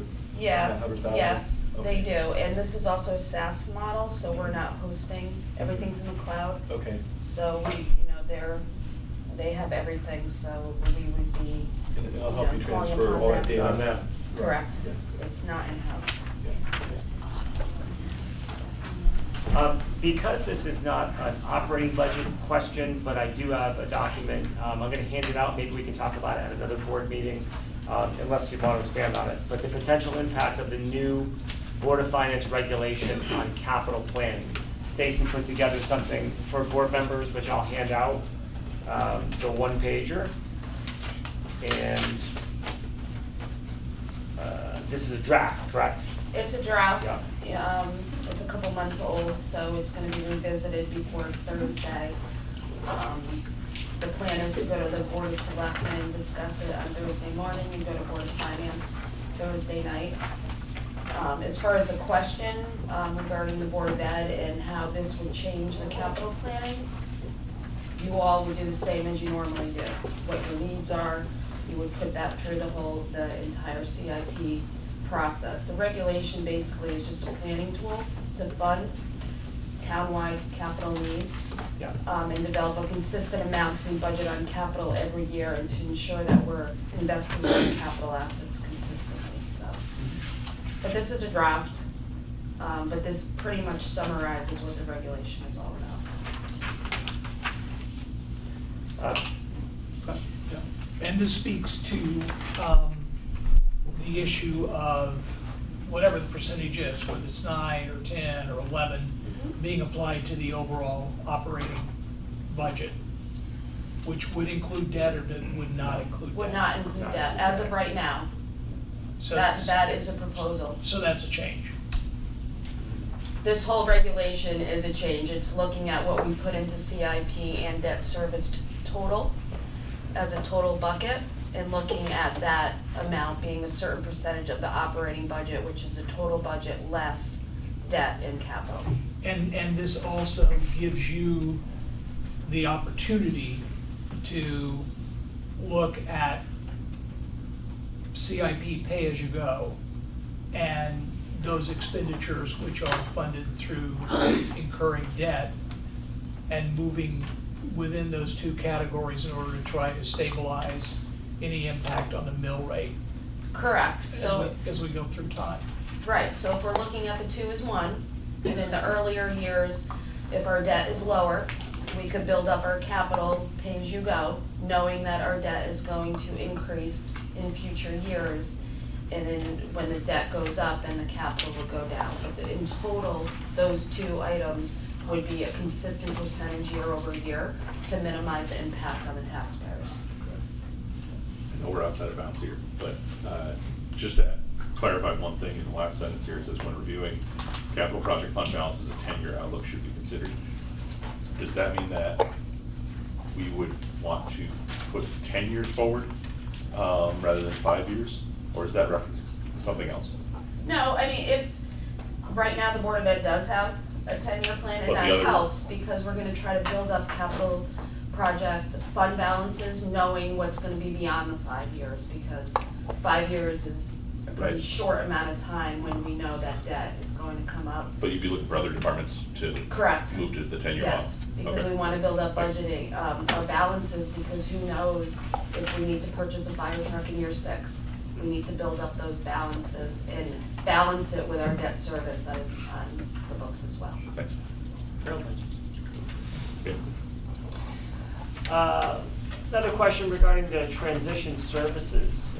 Will the coordination of those services focus on special education students at 18 to 21 in terms of transition after high school? No, that's not the case. Liz and I can talk about that. It would be a much broader assignment. What would be the primary assignment? So it'd be a lot of work at the high school level. Right? That was it. Okay. Yeah, Feel I free think to I pipe just in. missed what, yeah. No, that's okay. Good. What the central part of the role is, but you got it right. Yeah. So part of the role would be connecting students and families with the adult services that they need. Department of Developmental Services, Bureau of Rehabilitation Services, Department of Mental Health and Addiction Services. It's not just the process of filling out the application, but it's also making sure they are following through on whatever else is needed to be able to be eligible for those services, such as Medicaid and Social Security. It'd be providing training for parents and students in terms of getting ready for going to work and for school and what things would look like as an individual who has disabilities. A big component of it would be creating job shadows and work experiences in the community. At this point, any that are being done are either through me or we're outsourcing somebody else. So it's really important that we get our students out into the community more. And I obviously with my role can't continue to job coach or find jobs, so it would really be important for us to build a more robust community-based work program at our high school for individuals with disabilities. So that's, just to jump in, that's what I thought I heard. Yeah. But one thing that was raised when I was having, I thought maybe I was wrong about that, because one thing that was raised to me was, would this person also support students who are not in special education in terms of their transition to post-secondary education? And I believe the answer is no, correct? Okay. So these are separate? Yeah, this would be more Yep. the high school, the Got it. students, yep, identified Okay. on that track. And we know those kids are coming to Pike already. Yes, yeah, identified. Yeah. How does this impact the STRIVE students that you're talking about, or that you're talking about earlier? Good question. So before students go to Strive, many of them are turning 18 beforehand, and there's a lot to do before you turn 18, such as obtaining guardianship or conservatorship. If they need to go into the Department of Developmental Services, that should also be done prior to being 18. So those type of services would be completed. In terms of the connecting them to the adult service agency, some of that is done through Strive. The teacher is a transition expert, as well as they do have a job developer who assists with that coordination. But of course, if there was any need from the expertise, we would have somebody from the district. One thing that Strive doesn't do is that paperwork and those kind of getting it set up with Department of Developmental Services and Bureau of Rehabilitation Services. So that would be a really important role, but it'd be kind of the exception, not the rule. And I just put together a few slides in the short period of time. I emailed other directors in BDERGs and also in the Learn District, because I'm on listservs with both of those. And so the first question was, do you have a transition coordinator? Some 66.7 yes, some no. High school department lead serves in that role. Some 2 districts contract out for services. Next one is your transition coordinator full-time? So half said yes, 20% said no. The not applicable was because they don't have a transition coordinator. High school leader does transition work as part of her position. Full-time position is shared between 2 retirees. And then the last slide was, if you have job coaches, how many do you have? Because I was kind of putting in the number for about 2 job coaches. And so as you can see here, there is a variety of different amounts, including up to 5 job coaches in other BDERG or Learn districts. So, I definitely want to move our district into the right direction to be providing the transition services for students who are at the high school. But Liz, shouldn't this be on a per capita basis? In other words, Sure, could be. We could look into that more. this was done in 25. Yeah, no, I'm not, Yeah. I'm not being critical, but Yeah. but it is, you know, you mean 5 job coaches, if that's for Sure. 5 kids, that's, you know, that's a lot, Yeah. one-on-one. Yep. So I was just wondering, you know, how many, what is a reasonable caseload? Depends on how many students we have going out into the community. So for example, some programs like in Clinton, who have had students going out in the community for a long time, they've had 2 to 3 job coaches going out. They run kind of one group in the morning and one in the afternoon, dropping students off at different sites. So I definitely would like to kind of build up our capacity so we could be providing students with some of those experiences, as well as the students who just need kind of that one-time job shadow or job sample to say, I'm interested in this, what does it look like? Because it's one thing to read about a job, but it's another to see it in action. And last, there were a series of questions on the SAT prep course that was proposed. So I'm going to hand it over to Gail to respond to as many of those as you can. Yeah. So this is something that we originally discussed in curriculum committee as an idea or a thought that we could pursue. And I'm going to pass out a packet that has tons more information. But what is different about the SAT is that the SAT is now component part of the accountability index for high schools, where in the past it was only an indicator that students could elect to take or elect not to take. They could take the ACT or the SAT. And in large part, families were the deciding people in that administration. But now it's administered to all 11th graders across the state. And in taking the SAT, I'm sure you're all aware that there's mastery of 3 areas. One is content, one is format, and one is strategies. And those particular strategies and the formatting components are not intuitive or taught as part of a regular academic course, typically. So in the pages that you see in that packet, in pages 2 and 3, I have other copies if you can mess those up. You'll see that there's implementation models that Kaplan suggests. One is an elective after-school or Saturday program. One is during the day or once or twice a week as an extended core academic class. And one is an intensive daily instruction right before the test. But in fact, they have analyzed the test. They have allocated SMART points to help students focus on the skills that they're most apt to be tested on. So it is quite a science.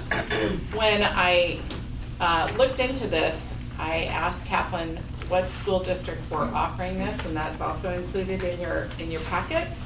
However, this does not indicate which school districts are incorporating or embedding SAT prep into their core academic classes. So I don't have that information. I do have from Kaplan who's endorsing it now and how many are doing after school or Saturday schools. So in large part, you'll see some standalones like Glastonbury that offers an SAT course and has for some time. I know that Guilford incorporates or embeds SAT prep in some of their academic courses. So we were trying to keep, since most of it is formatting and strategy, in terms of the test prep and in terms of the outcomes to help students to increase their scores, we're trying to keep it outside of the academic day. So the suggestion was, originally I thought that we could pay or entice our teachers to engage in maybe doing some Saturday sessions as a pilot, offering them the same fee that they get for curriculum writing. However, in preliminary discussions with the union, that was not favorable. So it looked like a bigger investment. So it seems like $84 an hour would be more palpable for our teachers. And you could see the cost extrapolated out on the top page. The materials would be Kaplan materials and a teacher's guide. I do have some of the teacher's guide if anybody's interested in it. But I think the points raised by the board were really good ones in terms of how much growth are we expecting to see? Definitely, it does depend on student starting points. It depends on how much external tutoring they might be getting, how much practice they do outside of the core course. There's lots of variables. But it is a way that we can support our students in taking the SAT state assessment. So that's how it was proposed. I did ask Kaplan what it would cost to have their providers, of course, give the courses outside of the school day. That's on your second page. You'll see the alternative. They would charge $8,350 per instructor, which would make the sum total of the program $80,950. So I thought pursuing our internal people would be a more reasonable option, although their criteria would be that instructors reach a certain level of standard on a newly administered SAT. So that's what Kaplan does. And I think, of course, the description that we have on the front would be our criteria for the position. So I hope that gives an overview of some things. I do have the handbooks too. Yeah, I had a question. You mentioned something, and I didn't see this on here, but you said it, about why wouldn't they get tutor pay? Wow, they were not interested in doing the program for tutor pay, for curriculum writing pay. So our initial conversations with the union indicated that we would not get internal people to provide that at that cost. But we haven't proposed that to the teachers. We're just assuming that they wouldn't want that money to do that? They had a... Well, hold on, the teachers are represented by the MEA, and we met with the MEA to have a discussion as a proposal, a draft proposal. And we were told pretty clearly at our follow-up meeting, which was a few weeks later. That the teachers said they are not interested in teaching an after-school SAT class for tutor pay. They did not quote that exactly as you said that, but what they did say in summary is that we would struggle getting teachers in the MEA to do this at the rate that we had originally put in, which is the curriculum writing rate of $40 an hour. Because it's the same as tutor pay, right? Didn't we change It is. that? It's the same as tutor pay. Okay. Yep. So 42. Tom, that's, so the collective bargaining agreement restricts teachers from acting as tutors? Okay, there's a couple things in play here. There's a policy, a board policy on tutoring, some parameters there. But if we were to hire, if the board, if the district were to hire teachers to tutor, there is a set rate in there. Yeah, it's collectively bargained. Okay. And why do we not want to do SAT prep in our curriculum like Guilford does? So, if you look at the outline that Kaplan provides, they indicate that format and strategies are equal to content. So we're looking at our academics and preferring to teach the content instead of the specific format and strategies of a test. We certainly could do that, but it would compromise content. So one of the things that Kaplan suggests is that you could do, in the implementation model, you could do an intensive daily instruction right before the test on these specific moves or strategies, or you could do an extended core academic time. So they're not suggesting that you use it instead of core academic time. They're actually suggesting the opposite, that you do it outside of core academic. And how has Guilford and Madison compare in their SAT scores over the past? We've actually been ahead of Guilford a little bit in our SAT scores. This past year as well? Yep, I believe so. Yep.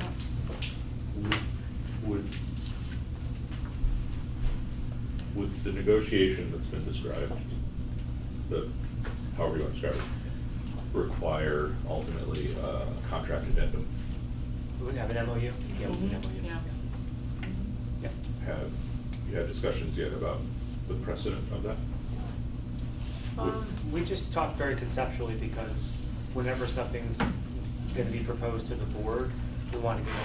So it was just done in an informal way. This requires funding from the board, so. Yeah.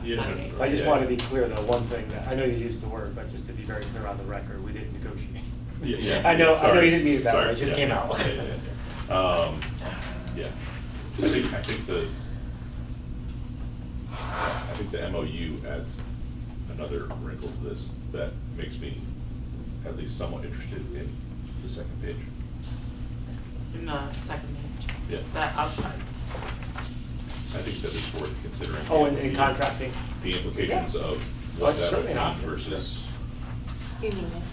I'm thinking about, Catholic Church? I'm thinking not only in terms of the costs, but also the longer implications of the next negotiations. That's fair. That's a very fair point.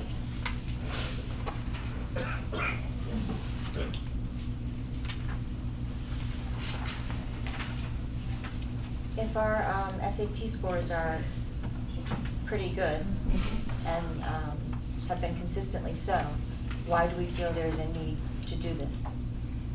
I think the big difference is that it's one of the internal accountability pieces, and it never has been before. So we have, enjoyed some external supports that parents elect to give. We have not done any internal supports of SAT. So I think it raises the question of should we?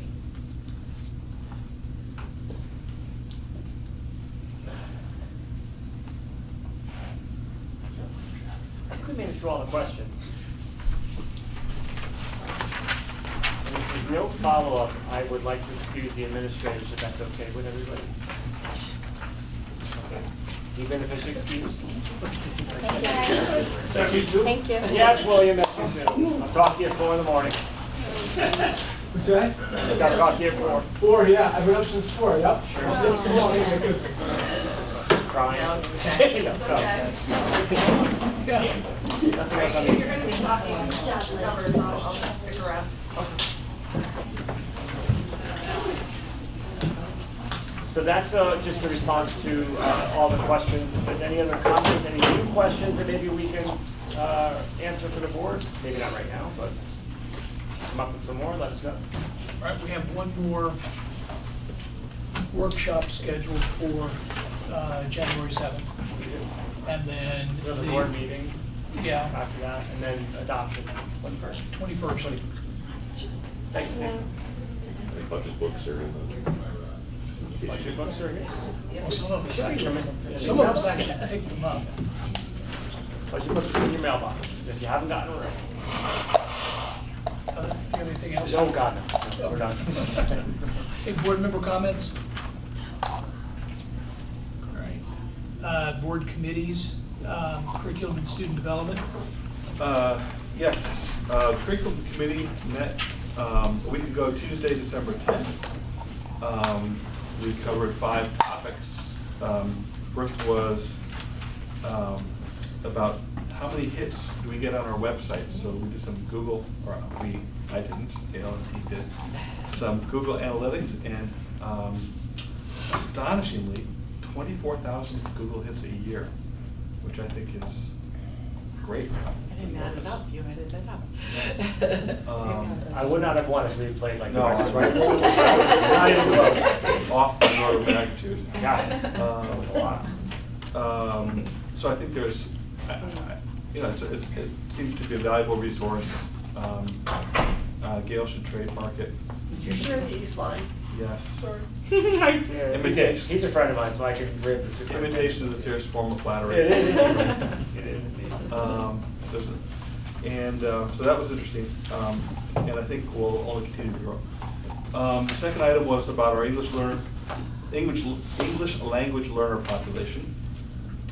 Gail, if you want to add, please do.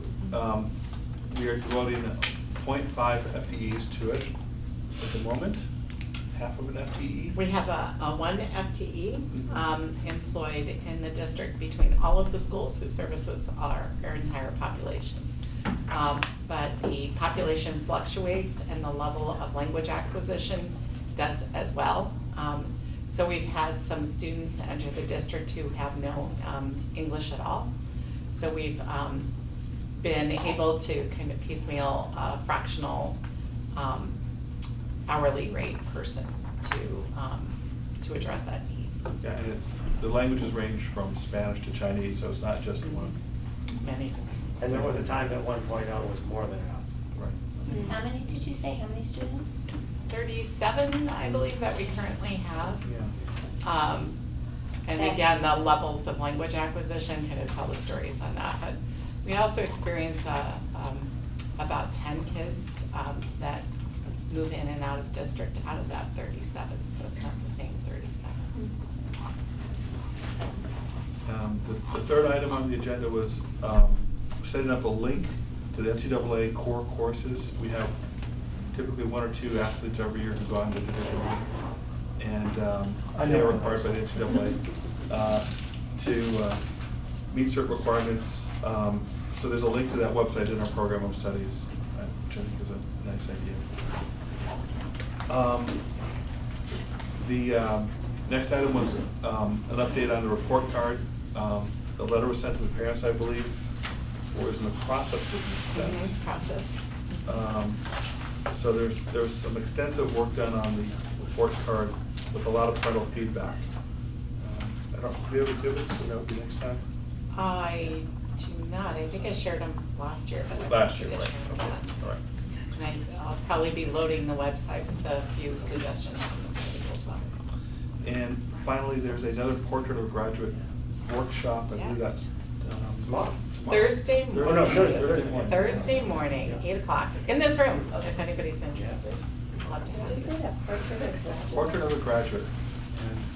It's part of the NEASC accreditation work, as well as from the State Department, some of the work around graduation shifts and policies. So we would probably refer to it as our capacities in the past, but we're actually refining that and getting a lot of feedback around those capacities and formalizing it to be a portrait of a graduate.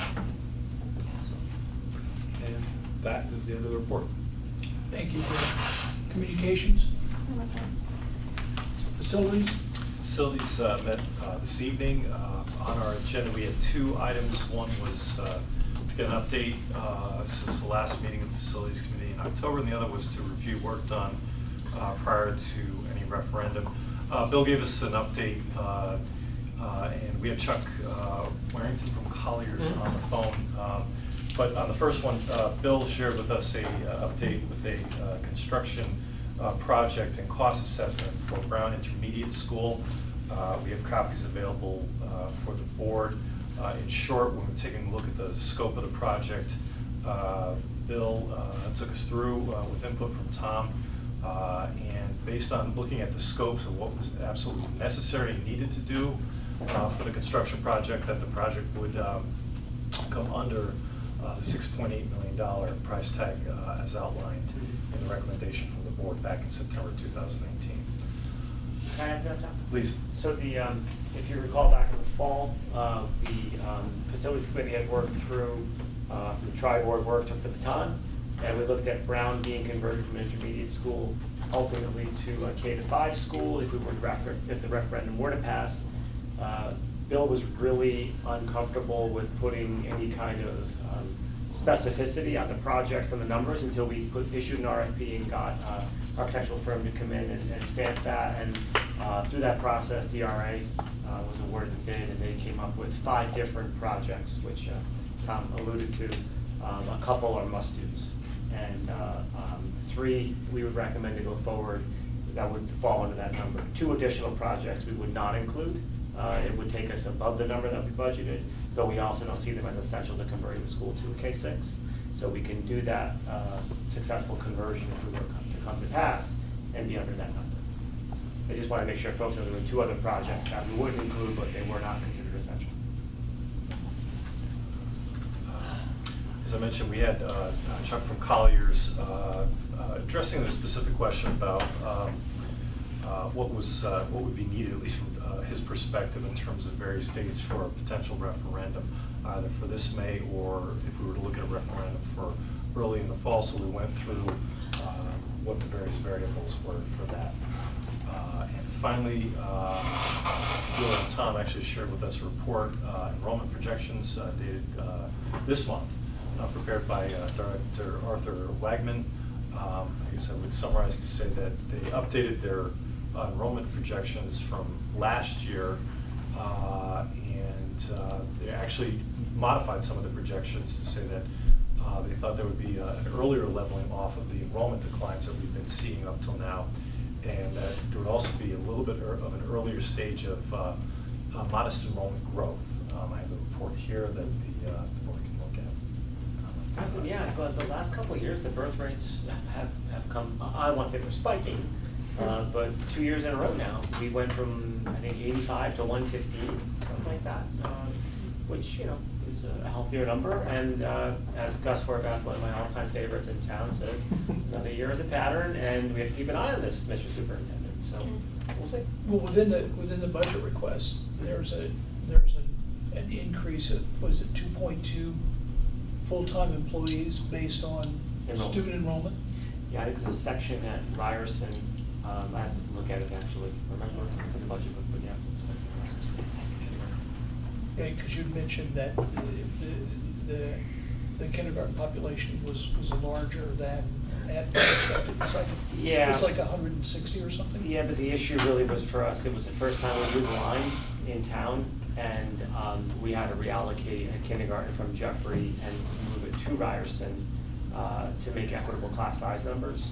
So the number was fairly close to our projection, a little higher, but it was where the line is in town. This is new for us to have this demographic this year. Instead of having 3 zones, we have 2. So it was an equity issue? Oh, absolutely. Yeah. Okay. Thank you. Talk about that one. The last is mostly just housekeeping. Posted, our next meeting date that is posted on record is January 14th. We have a number of conflicts with that date, so I'll be reaching out to committee members to get another date later that week. Okay. Gail, anything else? No, I think that covers it. Thank you for that. End of report. Thank you, Tom. Finance Committee has not met for the obvious reasons. Personnel? Policy? I have 3 items to discuss tonight, and I'm going to really ramp it up from least exciting to most exciting, so buckle up, everybody. The first is policy 3542.4, lunch charging. Second reading. We haven't heard anything from anybody since the last time this was raised at the last meeting, so nothing to add there. No comments received from anyone. Very good question. We're, as part of the policy, there's a $20 cutoff on the extent to which people can be in arrears. Yep. And how will that be identified? What do you mean? Not going to try to answer that. It's on a card or something? No, we have an electronic database that Chartwell's runs that accounts for all of the individual students' accounts. And so what happens to a student if they're $20 in arrears and they come through the line anyway? So we have an electronic reminder that goes home. Parents have to opt into that, and most do. And then when we have that list, we will let students know they have an alternate meal. But if your question is, are we taking meals away, the answer is no. So nobody's going to be denied as they go through the line? Correct. Yeah. And we looked at pretty carefully the trend over time of folks who got past the $20 amount when we were thinking about the amount to set. So we had a lot of conversation about that. No, I remember that, but I was just wanted to make sure, A, that I knew what the number, and B, what happens if somebody's over. So it's not like, you know, when I put the card in and I fail to make the payment and it gets thrown back on me. You take your tray away. Yeah, exactly. Only your tray we take. Nope. It depends on what food they take, though, doesn't it? Yeah, yes. And if they're taking like soda, cookies, or whatever, then. Depending on the level, yeah. Okay. I was wrong about how exciting that was going to be. So I apologize on the record.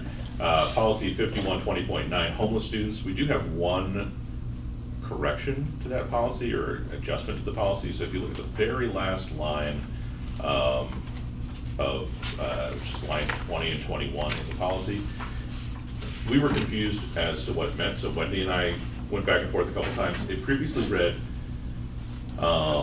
I'll just read the end of the sentence. For the provision of education and related services to homeless children and youth and unaccompanied youth. And that was a lot of ands in a row, and we weren't exactly sure which was being modified. So it's wordier, but I think a little more clear that it now reads, for the provision of education and related services to homeless children and youth as well as unaccompanied youth, which we looked back, Wendy looked back at the, I think, the statute and made sure that is a separate category from the first two things. So hopefully that is clearer to folks as we read that policy. So a homeless student could be living with family, but the family just doesn't have a home. That's correct. As separate from unaccompanied. Yeah. Yes. Right. Right, yeah, we were trying to clarify that, exactly. And then, you all have been handed out a two-sided document with the calendar on the front. I want to start by saying our 15-minute, very efficient calendar meeting, really, of the policy committee just now, before this meeting was probably at least 50% focused on colors for the calendar, which I think was fruitful. We will be seeing board meetings in yellow beginning this year, a little clearer for those of us who are having trouble differentiating between that and the other gray makeup days for unscheduled school closing. Well, with apologies to Tom. Yeah, we like the bright color. So a couple things is that you've now seen this. One of the requests from the last meeting was that we have some time to look this over rather than me just reading all of the changes to you, which probably was confusing. And there are a couple things that Gail very nicely adjusted in pen. So I'll go through a couple of those that are different than what you see here. It was pointed out that the November dates on the left-hand side, where you see the little squiggly line, are in the wrong order. So we will be flipping those. They are the correct things, but just in the wrong 10-11 order. The 11th of March, I'm just going to go down the left-hand side first. The 11th of March should be a clear block. That is just an early dismissal day. It should just be a line through it and nothing else. We have, is it the same thing on the 4th of May? It should be. No, I crossed it out. Okay, that's just an error. Okay, I didn't think we talked about that. And then. That is a yellow block. That's a yellow block. And then on this, it was pointed out that if we maintain the April break of the 12th through the 16th, which is the thing I'll talk about next, that we can't have a board meeting on the 13th. So we have moved that board meeting to April 6th. So if you went ahead and blocked out your calendar way in advance, unblock that calendar. We have changed that meeting date in this proposal. And then at the very bottom, in the tiny print, Emily helpfully pointed out that the wrong dates were listed there for the April break as well. So on the back of this, you'll see that the administration helpfully looked at our surrounding towns, and everyone but Region 4, which is Chester, Deep River, and Essex, everyone but them has the April 12th through 16th break that we're proposing. We had a lot of discussion about that. A large question was raised about continuous learning and whether or not having Friday off and then a week where you're back and then a week where you're off was problematic. We all agreed that that is less than ideal. But a few other items were raised that we talked about, such as spacing out that April break so it's a little further away from our now one-day March break on the 12th of March. And also that if you have students or kids going to childcare in the region, or if you happen to be working for Madison or working for another district and have a kid in Madison, it might be easier to arrange childcare given the same break as everyone else. So we talked that through and decided to leave it as is, and really this is something that we moved forward to the board for vote, so you'll vote on it later, but I think this is also a time that we wanted to encourage that if there are further changes that we want to make, this is the place to make them as a full board. So that's the end of my report, but I will say that we should raise, if there are any further comments or adjustments that want to be made when we raise the action item. I really liked it the other week, because it was continuous with that Good Friday off, and it's not so broken up. Yeah. I really think it's not a great idea to move it. Yep. Yep. We had no good solution. Well, you've got a 10-day run that way. Yep. Right. Friday, 2 weekends, and the work week. Yep.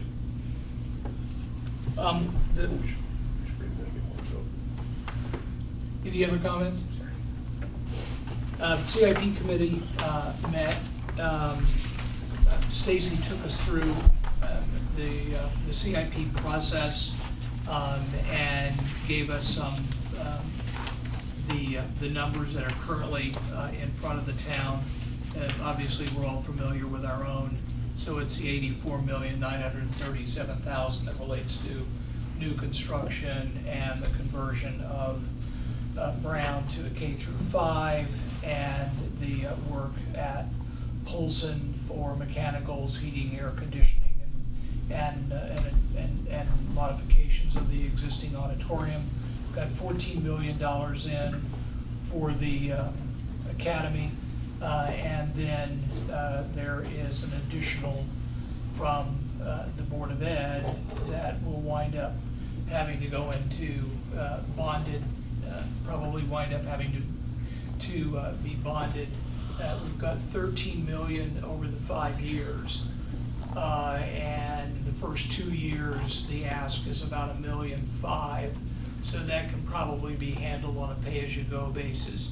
But the difference between the $1.5 million and the 13 will probably need to incur debt in order to be able to fund it. And so those are the numbers at which we're currently looking at the CIP, and obviously those will have to be presented to the Board of Selectmen, the Board of Finance, and then it'll come back to the CIP. And then there will be a decision made at some point as to whether or not we're going to do the referendum in May or in November. Right now, it's looking more like November than May. So there's going to be, on our part, a need for a big educational effort with respect to why we need to spend this amount of money and why the community should support it. End of report from the CIP. Diane, on Learn? Learn met on December 12th, last Thursday. There was a PowerPoint presentation from the Deputy Executive Director regarding school refusal and chronic absenteeism. They're expecting the next legislative session to review a later school start time. And the agency update, Mrs. Erickson said that the Workers' Compensation Trust, they qualified for a premium return, and their board approved an average rate reduction for 2020 of 3.2%. They were looking at, there's a team from Learn, and they visited all the district superintendents and their staffs, and they're looking to support regionalism and improve collaboration and participate in shared services. One of the collaborations they were talking about was new accounting software, which resulted in a cost savings across many districts, and information regarding additional shared services will be forthcoming, so they're still looking into shared services. And they had an initial meeting with Central Connecticut State University regarding a partnership for offering an 092 program at Learn, which will be open to all Learn districts. And they attended the AESA conference, which is the National Organization of Educational Service Centers, and which is getting additional perspectives across the nation. And they had Learn Magnet School tuitions were approved, and the tuition rates will be distributed by the Learn CFO to all the Learn district business managers. That's pretty much it. Diane, did they have any, did they mention in terms of the later start time for schools, did they mention were any numbers mentioned? They just said they're expected to review it, just to look at it. There were no specifics. Okay. Interesting. Thank you. Scott, it's your turn if you have any response to the information that's been presented tonight. You want me to give you a hand signal? Or? Since you were the audience? Well, I guess the only thing I would say is from a Board of Selectmen standpoint, we do have a meeting on the 19th, which is Thursday morning. We will hear a similar update on the Board of Finance regulation, which is being proposed. So that will be bantered about. We will hear an update from the Library Building Committee and how that's doing. We'll also hear a Munis update. And then I think the one that's most relevant to you guys is we're also going to talk a little bit about, in executive session, the Island Avenue lease and start figuring some things out there. So more to come on that. Can you say the what? Sorry. Island Avenue lease. Oh, Island. I missed that. What is the meeting again? It's Thursday morning at 8:30, and we'll be going through all sorts of new appointments for boards and commissions as well. So that's probably the larger item on the agenda. We have a lot of people to re-up. And I am officially your liaison again. I know that.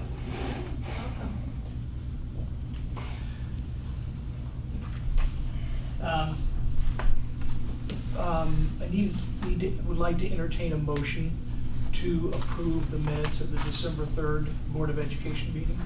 So moved. Second. Let me write down names because it's late and I'm starting to forget things. All in favor? Aye. All opposed? Abstain? Motion carries.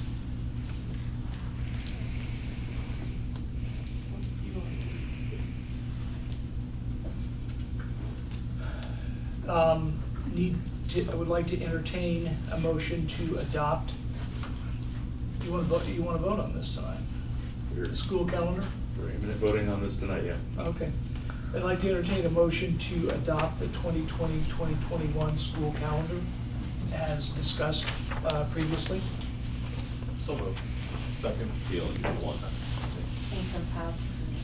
And we should definitely, you don't need discussion for the minutes, but you do need it for this, so. Didn't we discuss this already? Well, our technically. Any discussion? We're adding with the raise. Why yes? This is future. I think the spring break should be moved back to the original week where you include Good Friday and then you don't have a disruption twice in 1 month. I've raised what the committee discussed, but I don't know if other members want to jump in with, we went back and forth on that quite a bit, but. I think that is a challenge. I think one thing that we talked about that has come up a lot in the past, from my understanding, is being in sync with other districts that are nearby for parents who work in district and for, like I brought up at policy, for working parents just to have daycare options for their children. When we're in sync with other districts, there's just more options. I mean, I think there's not a perfect solution, but that's why I support the calendar as it is now for those two reasons. I mean, do we know, like, I know a lot of people will want to go somewhere and visit family for Easter, and when it does not fall within the vacation timeframe, they will pull their child from school for several days. And I know that happens pretty much every year because we're really not usually in line with Easter. So I'm just wondering how that impacts, you know. I don't think we know. I will say this, having seen this a couple times now, the Easter Good Friday placement is sometimes very advantageous and sometimes awful. Maybe mark on your calendars that we're gonna have this discussion next year, and Easter, I just looked it up, is on the 17th, I think, if I get that right, or something like that, of April. Sorry, in the 2022 school year. So the calendar that we will be adopting at this time next year, it's gonna be, Good Friday will probably be where we'll wanna place the vacation itself. So I think we'll have to decide as a group, do we want to have 4 vacation days and then Good Friday? Or have a very late April vacation, or have 5 days off, then 4 days back, and then Good Friday. So that's probably worse to try and figure out than this one. So we go back and forth between some pretty nice years with this and these years with this. So, yeah. Any further discussion? All in favor? Aye. Nays? Opposed? Aye. Abstain? Motion carries.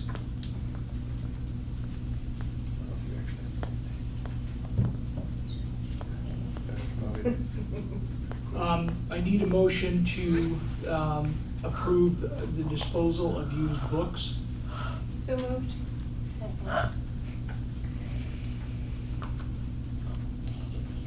Discussion? What books are they? They're not usable for kids anymore, they're rather falling apart. It's not because of, necessarily, it's more the condition of anything else. We maintain a list of, yeah. There's a list that Wendy has of whatever books the Yeah, building's sorry. putting for. Very interesting. But it always goes on a board agenda for the board to approve, but we have never provided a list here. But last year, we did quite a big Purge. Yeah. quite a big inventory and prioritizing. We did some distribution to some needy organizations when we did. So I don't think this is pretty significant. It should be pretty minor. Yeah. What exactly do we do with them? Just not recycle them. Unless it's a big one like last year, and then we tried to donate. No, that was good. When we consolidated the libraries, 6 schools to 5. That was good. Still plugged in there, Kirk? I am, Tom. I'm just trying to do some arithmetic. All right. I need a motion to approve the donation of $1,000. We didn't vote about the books. All in favor? Oh, we didn't? No. No, okay. No, I'm not plugged in. Listen, I've been up over 20 and a half hours. Well, I don't even have that as an explanation. I'm just flat not plugged in. All in favor? Aye. Opposed? Abstain? Motion carries. I need a motion to approve the donation of $1,000 from the Connecticut Association of Schools Special Olympics Unified Sports to Jeffrey Elementary School. So moved. Second. And you have to do the shout out on behalf of Senate. No way. No, you've already adopted the role. Oh my You did it last goodness. time, Neil. Yeah. Take it away. This is it. I think it's wonderful. I'd like to send a special shout out to the Connecticut Association of Schools Special Olympics for their generous donation. And if anybody from there is watching the TV, they'll actually know that that happened. Any discussion? All in favor? Aye. Opposed? Abstain? Motion carries. Need a motion to approve the change to the Personnel Committee. We're going to remove Tom Pellegrino and add Catherine Miller. Aye. So moved. What I've screwed it up to the point that we should just go directly to the vote. I was just so excited about the removal of Tom. I wanted to jump in as early as possible. You beat me to it. Okay. So moved. Second. Great.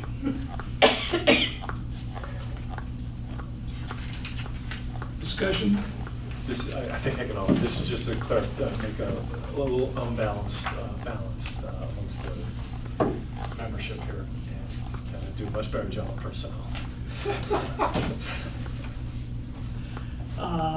All in favor? Aye. Opposed? Abstain?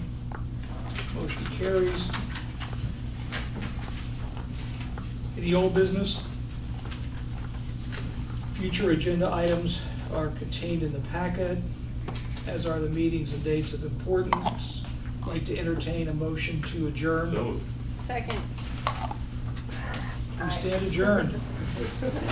All in favor? Aye. Okay.